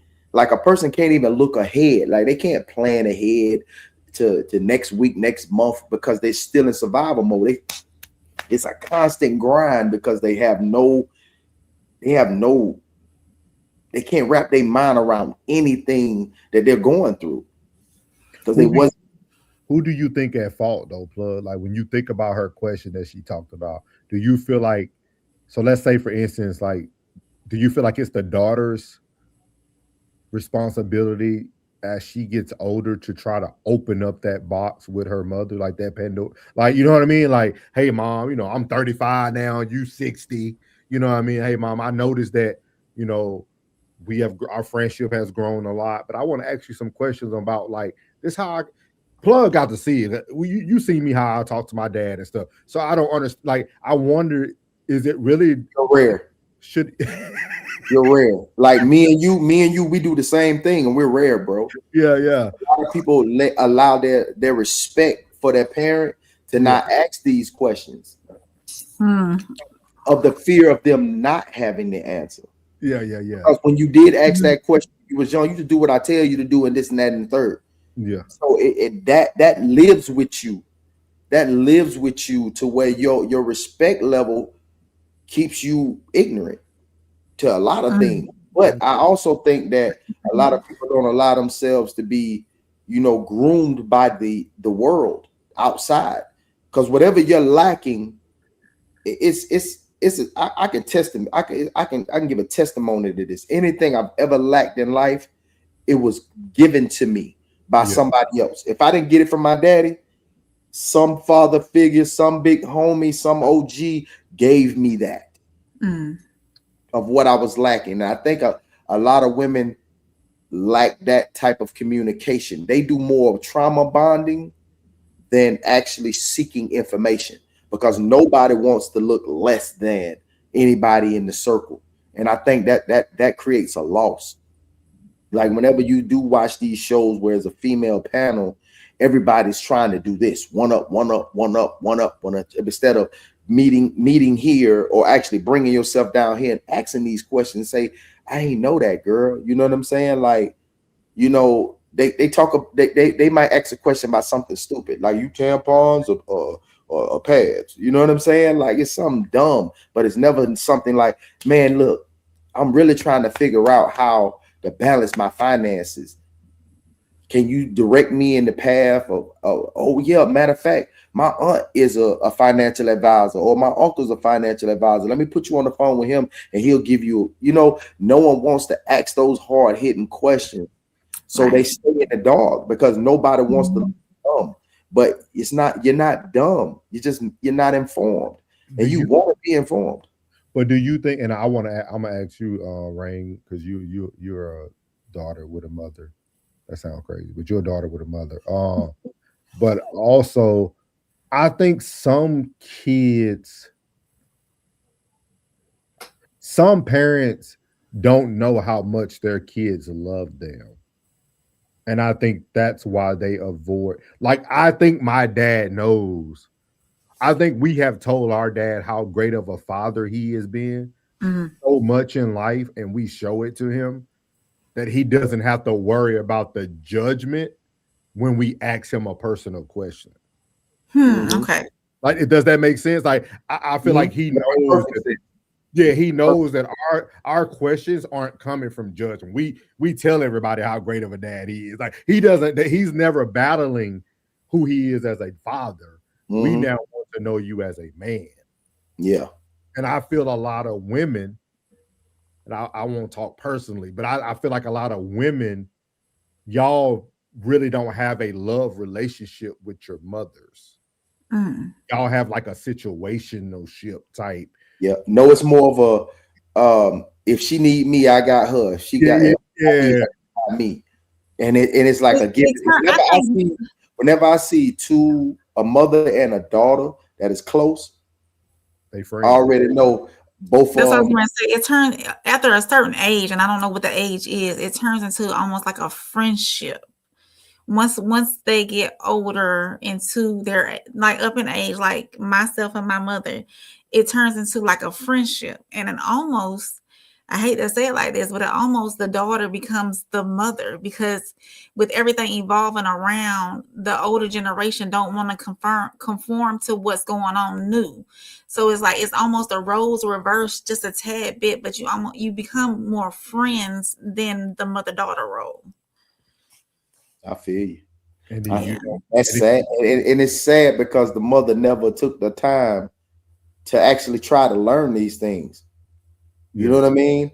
But you still, and you like your kids are finally out the home, and now you just want to relax. You're not in survival mode anymore. So now you just in shutdown mode. Like you just coasting, going with the flow instead of educating yourself and like say, man, I need to learn these things or teach I need to go find out if I learned this, I need to make sure my daughter knows this. I need to know if my son knows this. Hey, baby, let me sit down. Let me talk to you for a minute. Come on over. I'm gonna cook you something tonight. Y'all come on over and just chill and say, how y'all doing with your finances? You know, are you good with it? How are you with conflict resolution? Are you good with conflict resolution? Are you good with, you know, expressing yourself and not just being overly emotional, like really talking to your partner? How are you? Like, because I noticed, like, girl, you done had like 3 men, you know, in the last year and a half. Like, why ain't your relationships lasting? What do you feel that you're doing wrong to why these men aren't staying? Those are tough questions that you don't want to embarrass your child by asking. But I tell my dad, I say, hey man, I tell him, I like, Pop, man, you know I love you, bro. You know I respect you, bro. You know this, don't you? Dad, hey, look, I'm saying, Daddy, look, man, I love you, man. Hey, yeah, when I ask you something, man, give it to me raw, man. Man, don't worry about that, man. When I ask you something, don't be afraid to tell me what it is, man. I'm grown, man. I can take that. Stop looking at me. I had to tell him back when I was like 31, 32. Like, man, stop looking at me through a child's eyes, man. I ain't on that type of time, man. I'm a grown man. Like, dog, me and my dad just being in the same room together, my dad would just have conversations with me. Like, you wouldn't even think that I was the baby of the family, dog. Like I know when I go home and chill, we gonna have at least 1 to 2 like deep conversations, dog. Like, and he's gonna spark it. And he's gonna spark it, dog. Like, it ain't gonna even have to be me, and we could be talking about something totally different. And he'll just come in with something, and like we always been that. Like, I don't know, man. It's very unique. Like when my dad, you know, plug, you know, like when my dad, you know, he found somebody he cares about that he wants to move forward with. My dad came here, dog, and like to the house. Papa didn't even tell me how he was coming to. He came here, sat down in the living room, like, hey, son, I want to talk to you about something. You know, like this is like real deal type stuff. Like, so like for me, I don't know, man. Like, it's hard for me to kind of like. It's kind of like Plug said. I feel like a lot of conversations, dog, I can't even relate. Yeah, because my life has been so, man, like different. So well articulated. Like, like whoever wrote it knew how to write it, dog. Like, man. Like, my respect that I have from my father and for my father makes it easy for me. Like, I fall in with anybody, daddy. I fall in with anybody, daddy, because I already know my relationship with my dad is so cool that I know I say, oh, I could be the same dude with this guy right here. I know he thinking the same way I'm thinking. You know, I know he wanna. Yeah, you wanna ask me something, don't you? You know what I'm saying? I already know. So they already say that's my son right there. That's my other son. Like, right my dad called. We was at the shop. My dad asked him, "Hey, you and Plug? You had, oh yeah, man. Plug, man, I apologize, man. I ain't gonna be able to make Thanksgiving, man. But like, you know what I mean? Like, my dad asks about Plug, man. Like, he asks about him, like every time he calls. You know what I mean? And I tell people, like I tell you, man, I've been blessed, dog. I've been blessed beyond measure. My mom wasn't here long, man, but like the years I got with her, I don't think nobody, I won't say nobody, but I think a very few people in the world had the relationship me and my mom had, dog. Like, things she taught me, and then rolling over to my dad, like I don't think you can make it up. I don't think you can write it any better, dog. Like, like that's why I say the fathers are so important, especially to young men, because when the fathers give you the confidence to look that man in the eye, to be yourself, to know that, like, son, you got, man, you know when you got your father's respect. I'm telling you, me having my father respected, that gives me everything I need moving forward. You know what I mean? Like, that's important, man. Like, that's important. When I don't think a man is truly like over that threshold until he has that the dad's approval with him. Yeah, that's that approval, that reverence, man. You got that reverence for each other, man. You got real respect. Like, don't even gotta talk about it. You know what I mean? Like, that's great. Y'all will get to witness Rain in there. Y'all will get to witness it in February. He coming to the show. He'll fool. He good dude, man. Good dude. I want to get to these coming. I appreciate y'all sharing, man. Flo said, I tried to open my mom's Pandora box, but it all go with her to her grave. She's an alcoholic, and I wanted to understand where it started. what happened to you for you to just want to be numb forever? I can tell you. First of all, I appreciate you sharing though. Like appreciate I can tell you. I can give you an insight of what I've learned about my people that's in that realm. Is not wanting to be a parent and embarrassed to say it.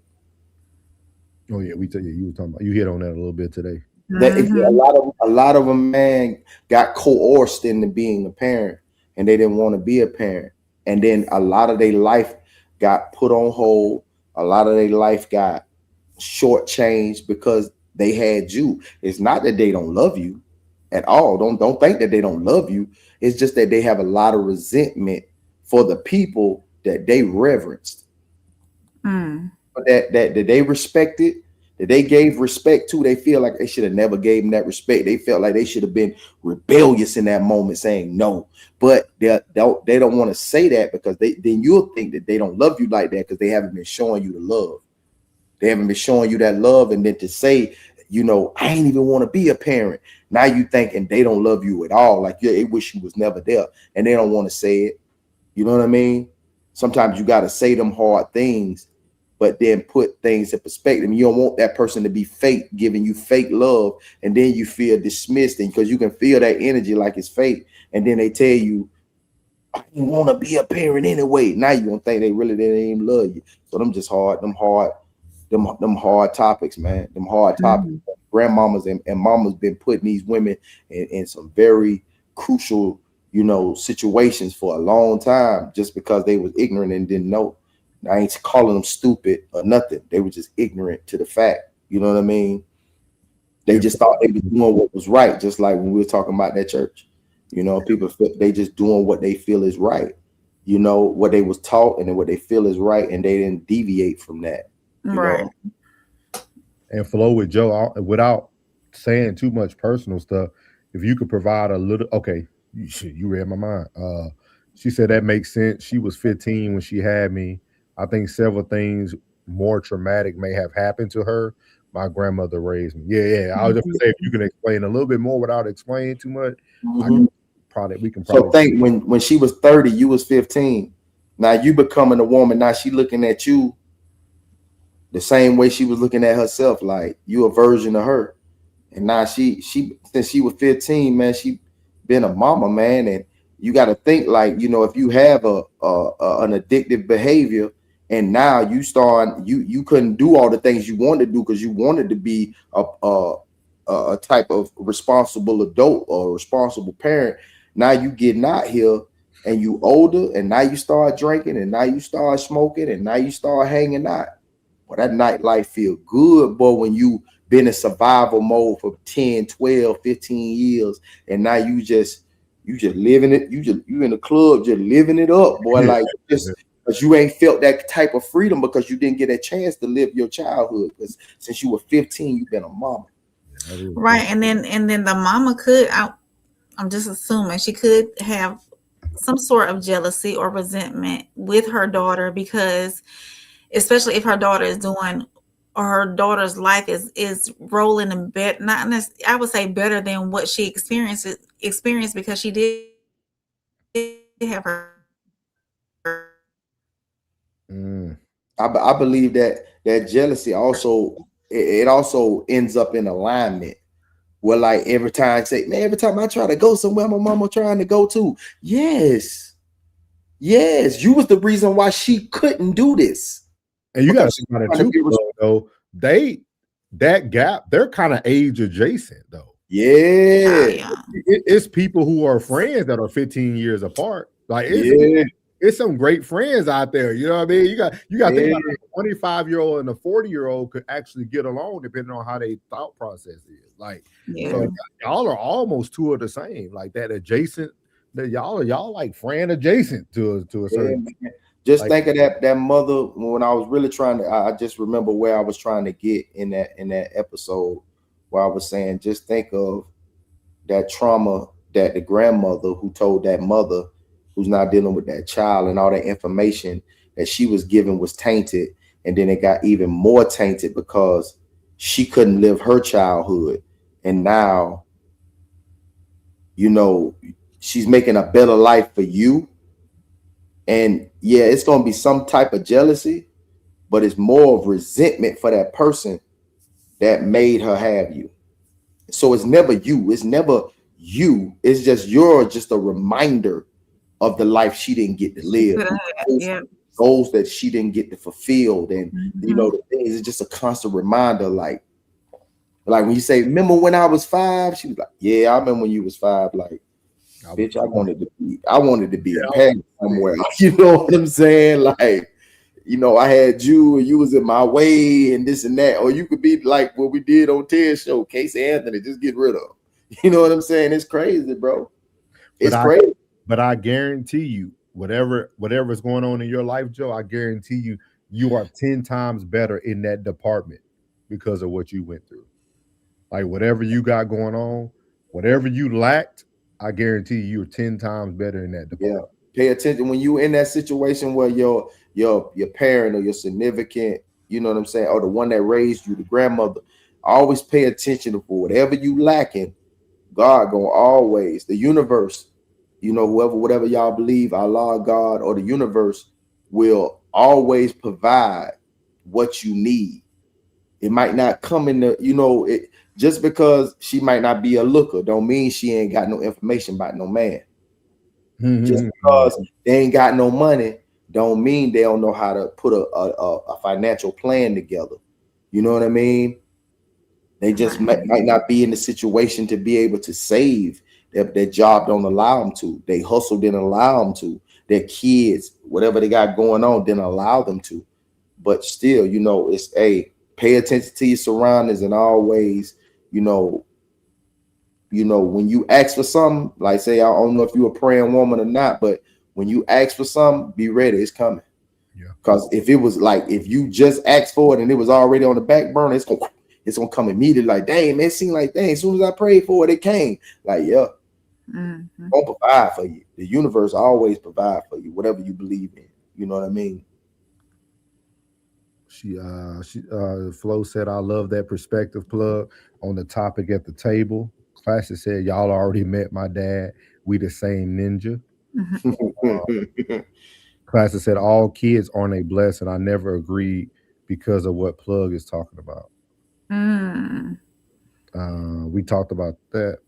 We talked about that part. Classic said, there's a lot of children created unintentionally, and oftentimes all parties involved suffer.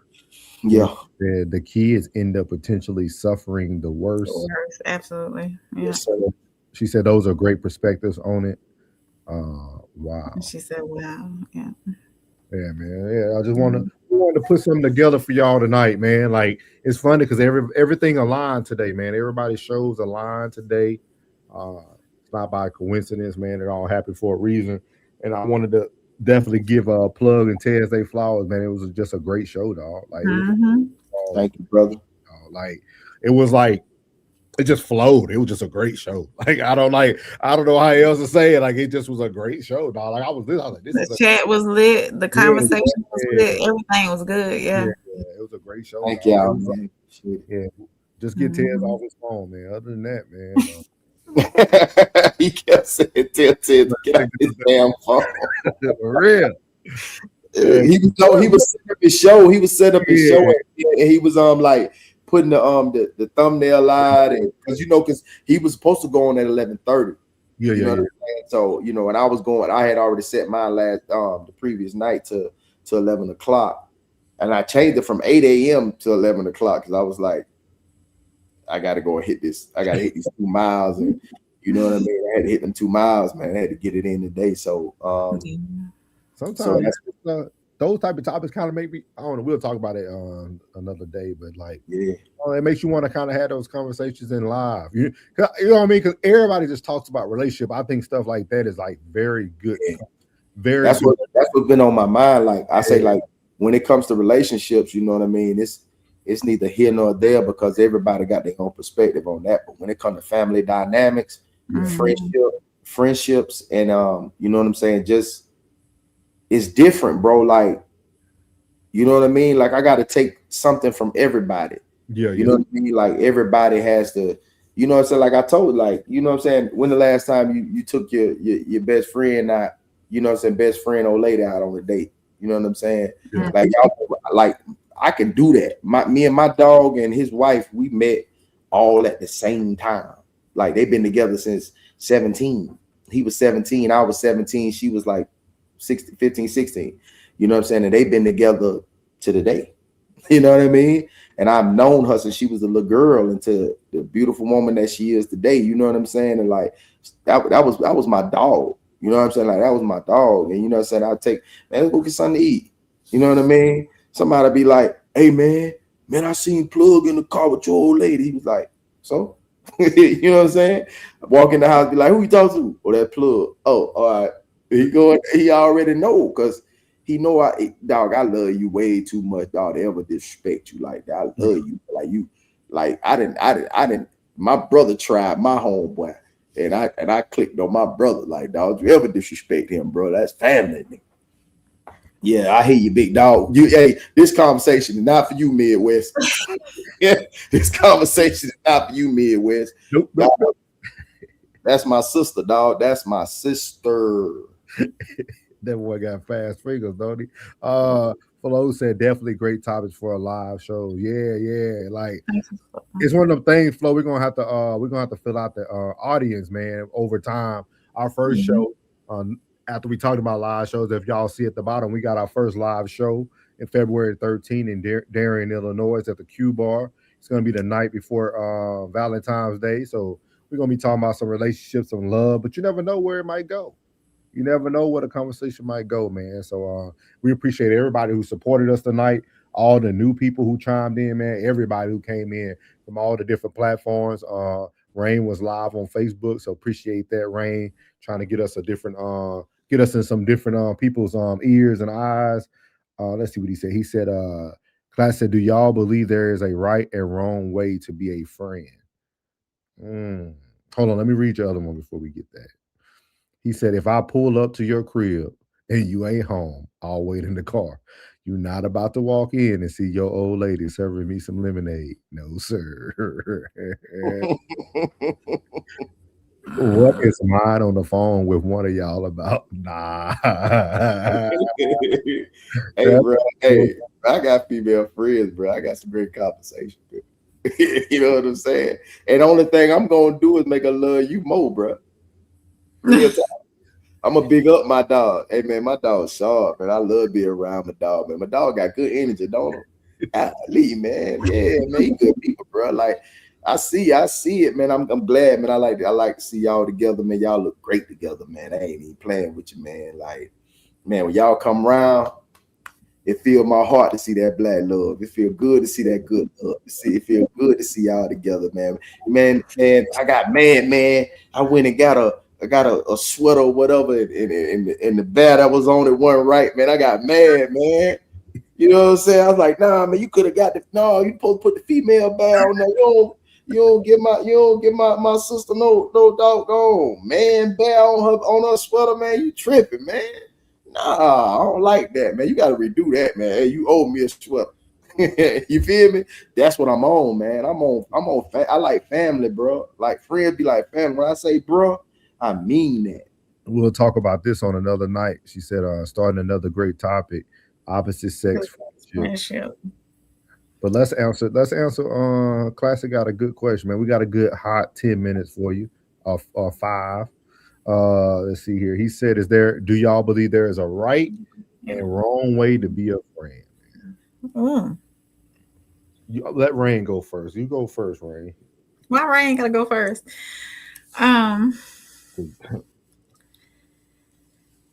Right and wrong way to be a friend.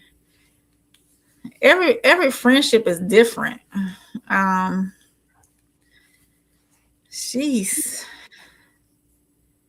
Yes, there is a right and a wrong way to be a friend.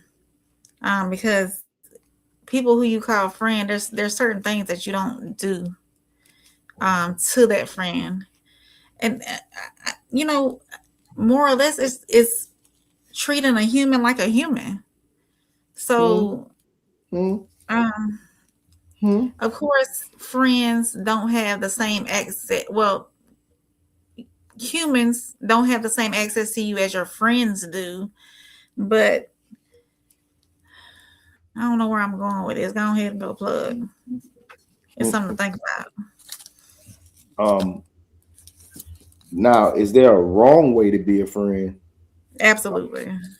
There's a wrong way to be a friend.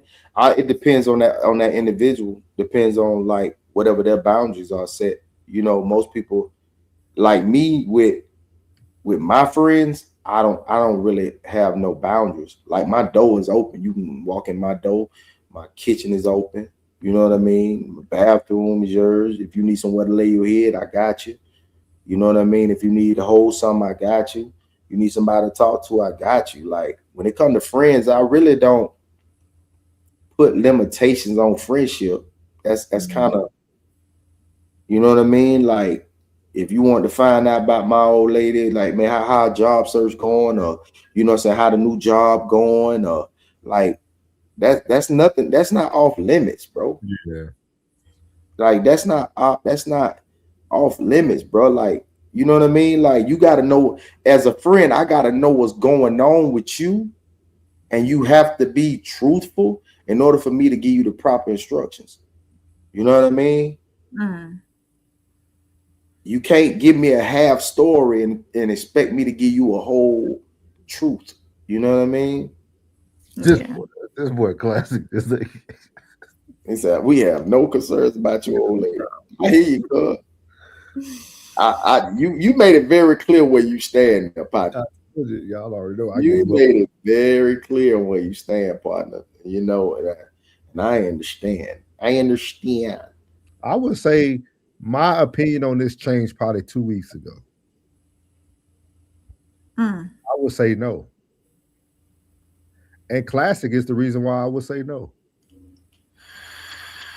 It says, do y'all believe there is a right or wrong way to be a friend? And classic will be the reason why I could say no. It's not. Because we can see a topic that I feel very kind of like Plug is patient, right? Like Plug said he gonna keep trying. But Plug, no, I'm done with it. Like I'm done with it. That's just my personality. Yes, like, rap.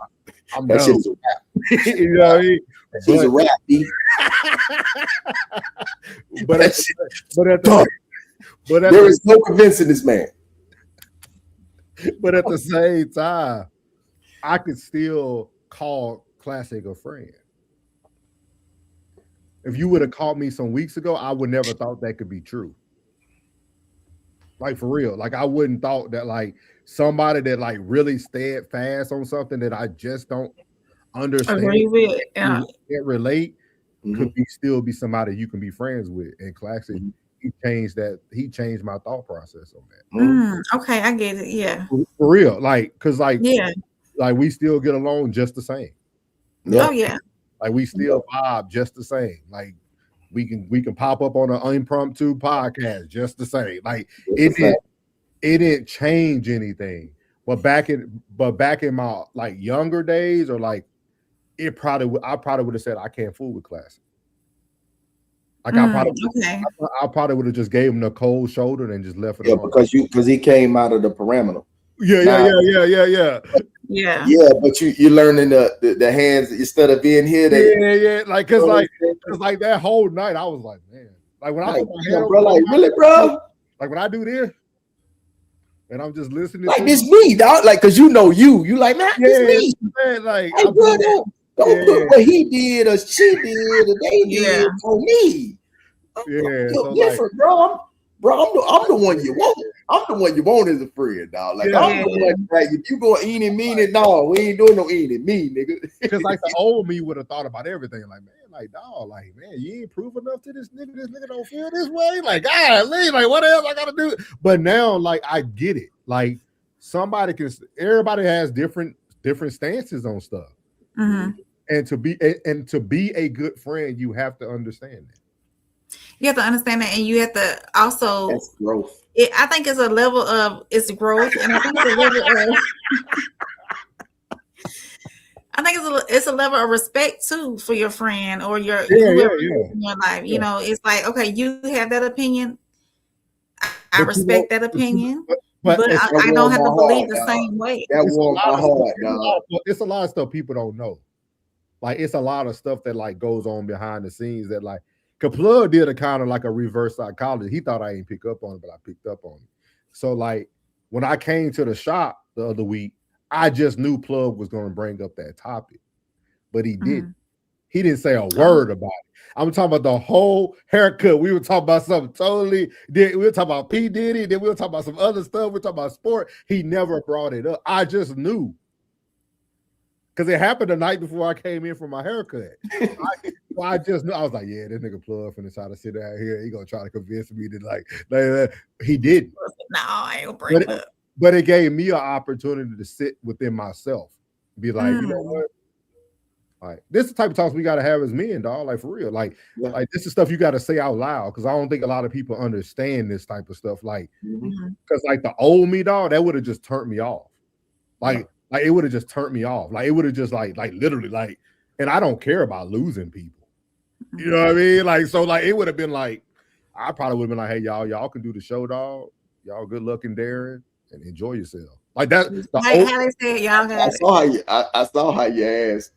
Y'all got that damn pool. I like, bro, that shit was not that damn serious. Like, you know what I'm saying? Like, you are amongst friends. Yeah, I would back out, dog. Like, I would back out something that I don't feel like is right. And a lot of the things that I won't tolerate from that I won't tolerate from an outsider, I give grace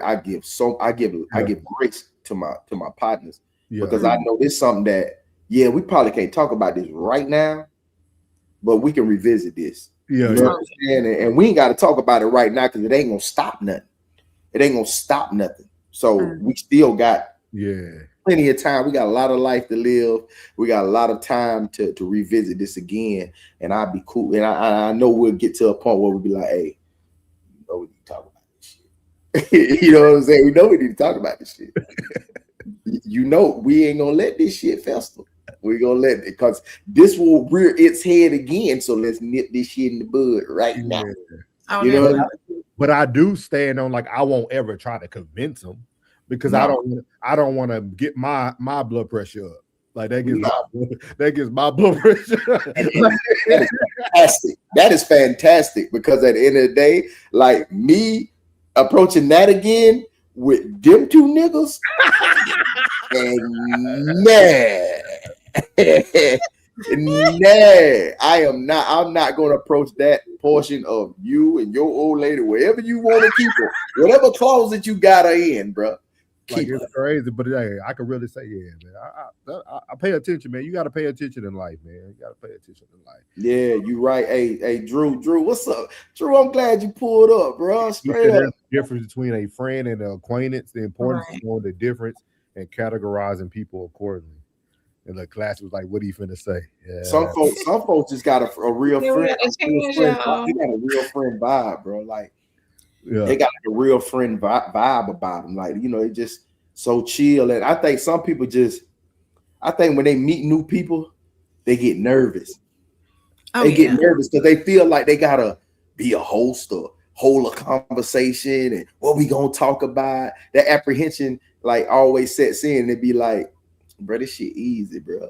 Yeah. You know what I'm saying? Like this easy, bro. Like I'm not here to host you at all. You know what I'm saying? I'm not here to sit back and hold a conversation about, any and everything under the sun. No, man, we here to kick it, man, and just absorb vibe.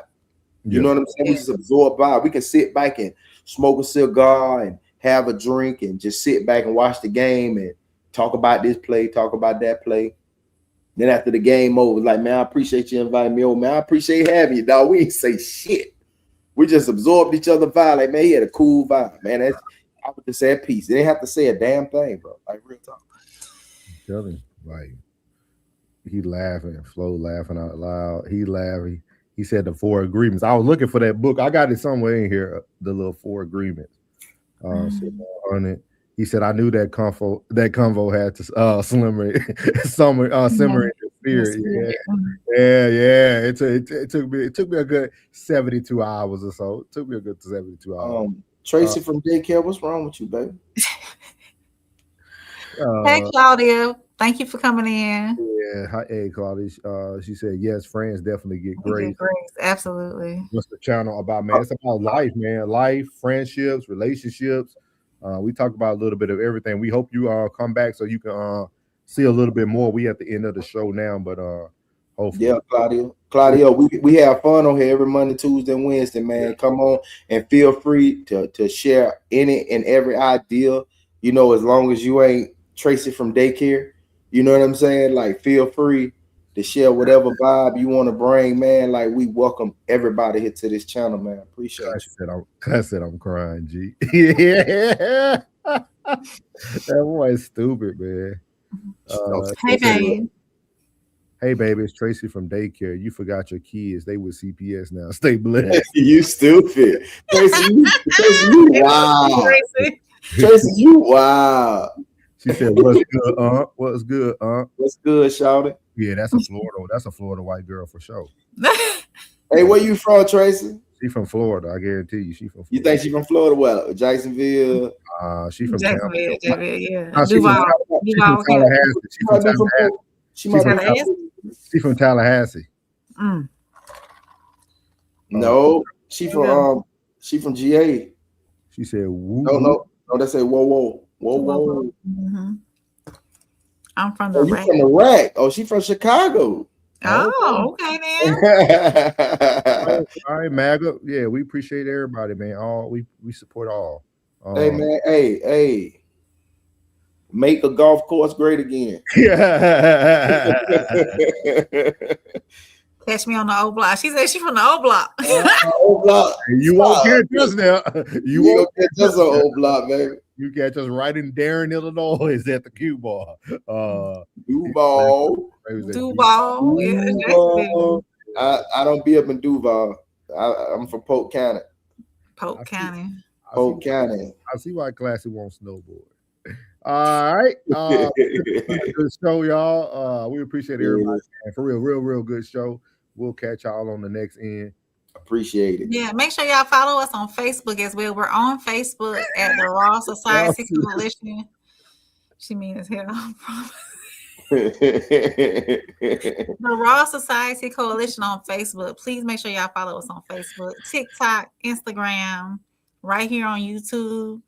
Subscribe, share, all that good stuff. You got the banner. Yeah. Everybody that's part of the Raw Society Coalition, that includes myself, Conversation with Soft Rain, Souls of Thought, Uncle Plug TV, the Classic Codes. You've seen him in the chat, and the Ted's Down. You see him as well. So I don't got it. You don't have it? Okay. No. I see it. I got it. Okay. I got you. Yeah, make sure y'all subscribe to all of our channels. We'll be back here tomorrow at 8:30 Standard Time. Hopefully, if my brother don't get caught up, you know what I'm saying, with that Jesus chicken. Oh no, we good tomorrow. Yeah, so so make sure y'all subscribe to these channels as you see on the screen here. The Raw Society Coalition, the Classic Codes, Souls of Thought, myself, Uncle Plug at Uncle Plug TV. You got a Conversation with Soft Rain. She got something coming for y'all Wednesday, so check it out. Look out for it. Thursday, some new Thursday. Because she was gonna get fired if she didn't come with nothing. So she got something for y'all on Thursday. What time Thursday? Yeah, what time Thursday? If I'm not mistaken, 8 Central. If I'm not mistaken, so I gotta double check with my co-host. Oh, cool. My special guest. Okay. I know what you said. I was like, hey, you can hit me up now. I'm available. I gotta double check with my special guest. So hopefully this is gonna be a reoccurring Thursday night show, except for the Thursdays that we do Queen Code, if Classic still got that going on. So I think I know who it is. So we'll figure it out. I think I know who it is. Get out of here, y'all. Yeah, big dog back, I'm commanding the troops. I got a legion of angels that stand there commanding my hand, I'm commanding the room. I make them jump from the floor to the roof. They wanna do me Shador, they wanna try to ignore that your boy is the truth. It ain't no dim in my life, it ain't no breaking this buck, I'ma buck up on you. I can't be nothing but solid, feel like I'm stuck on my truth. too. I don't know what else to do. Establishing boundaries, people don't take it too well. Guess they gotta go with they move. I was in Greece, swimming the sea like a pool. Healing my knee, let it soothe. Sorry, doc, if I don't jump off this yacht, it's a L. I cannot lose, I'm breaking the rules. Octopus salad, I ate.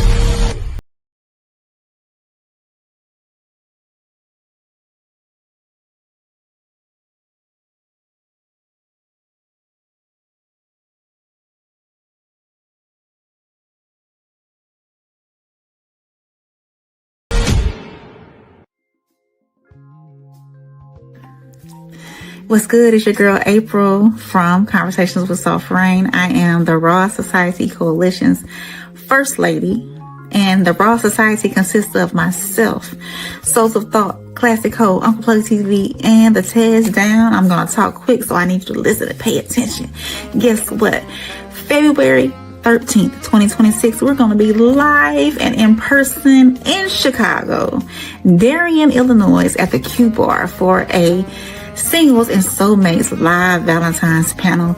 Come with your boo, your bestie, or just your single beautiful self. You never know. You might find your soulmate. We're going to be having good conversations about relationship, love, friendships, and any and everything in between. And plus, we have an awesome performance by B-Class himself. So click the link in the bio. Purchase your tickets while they're on sale. Let us be the prelude to your Valentine's weekend. And I can't wait to see y'all there.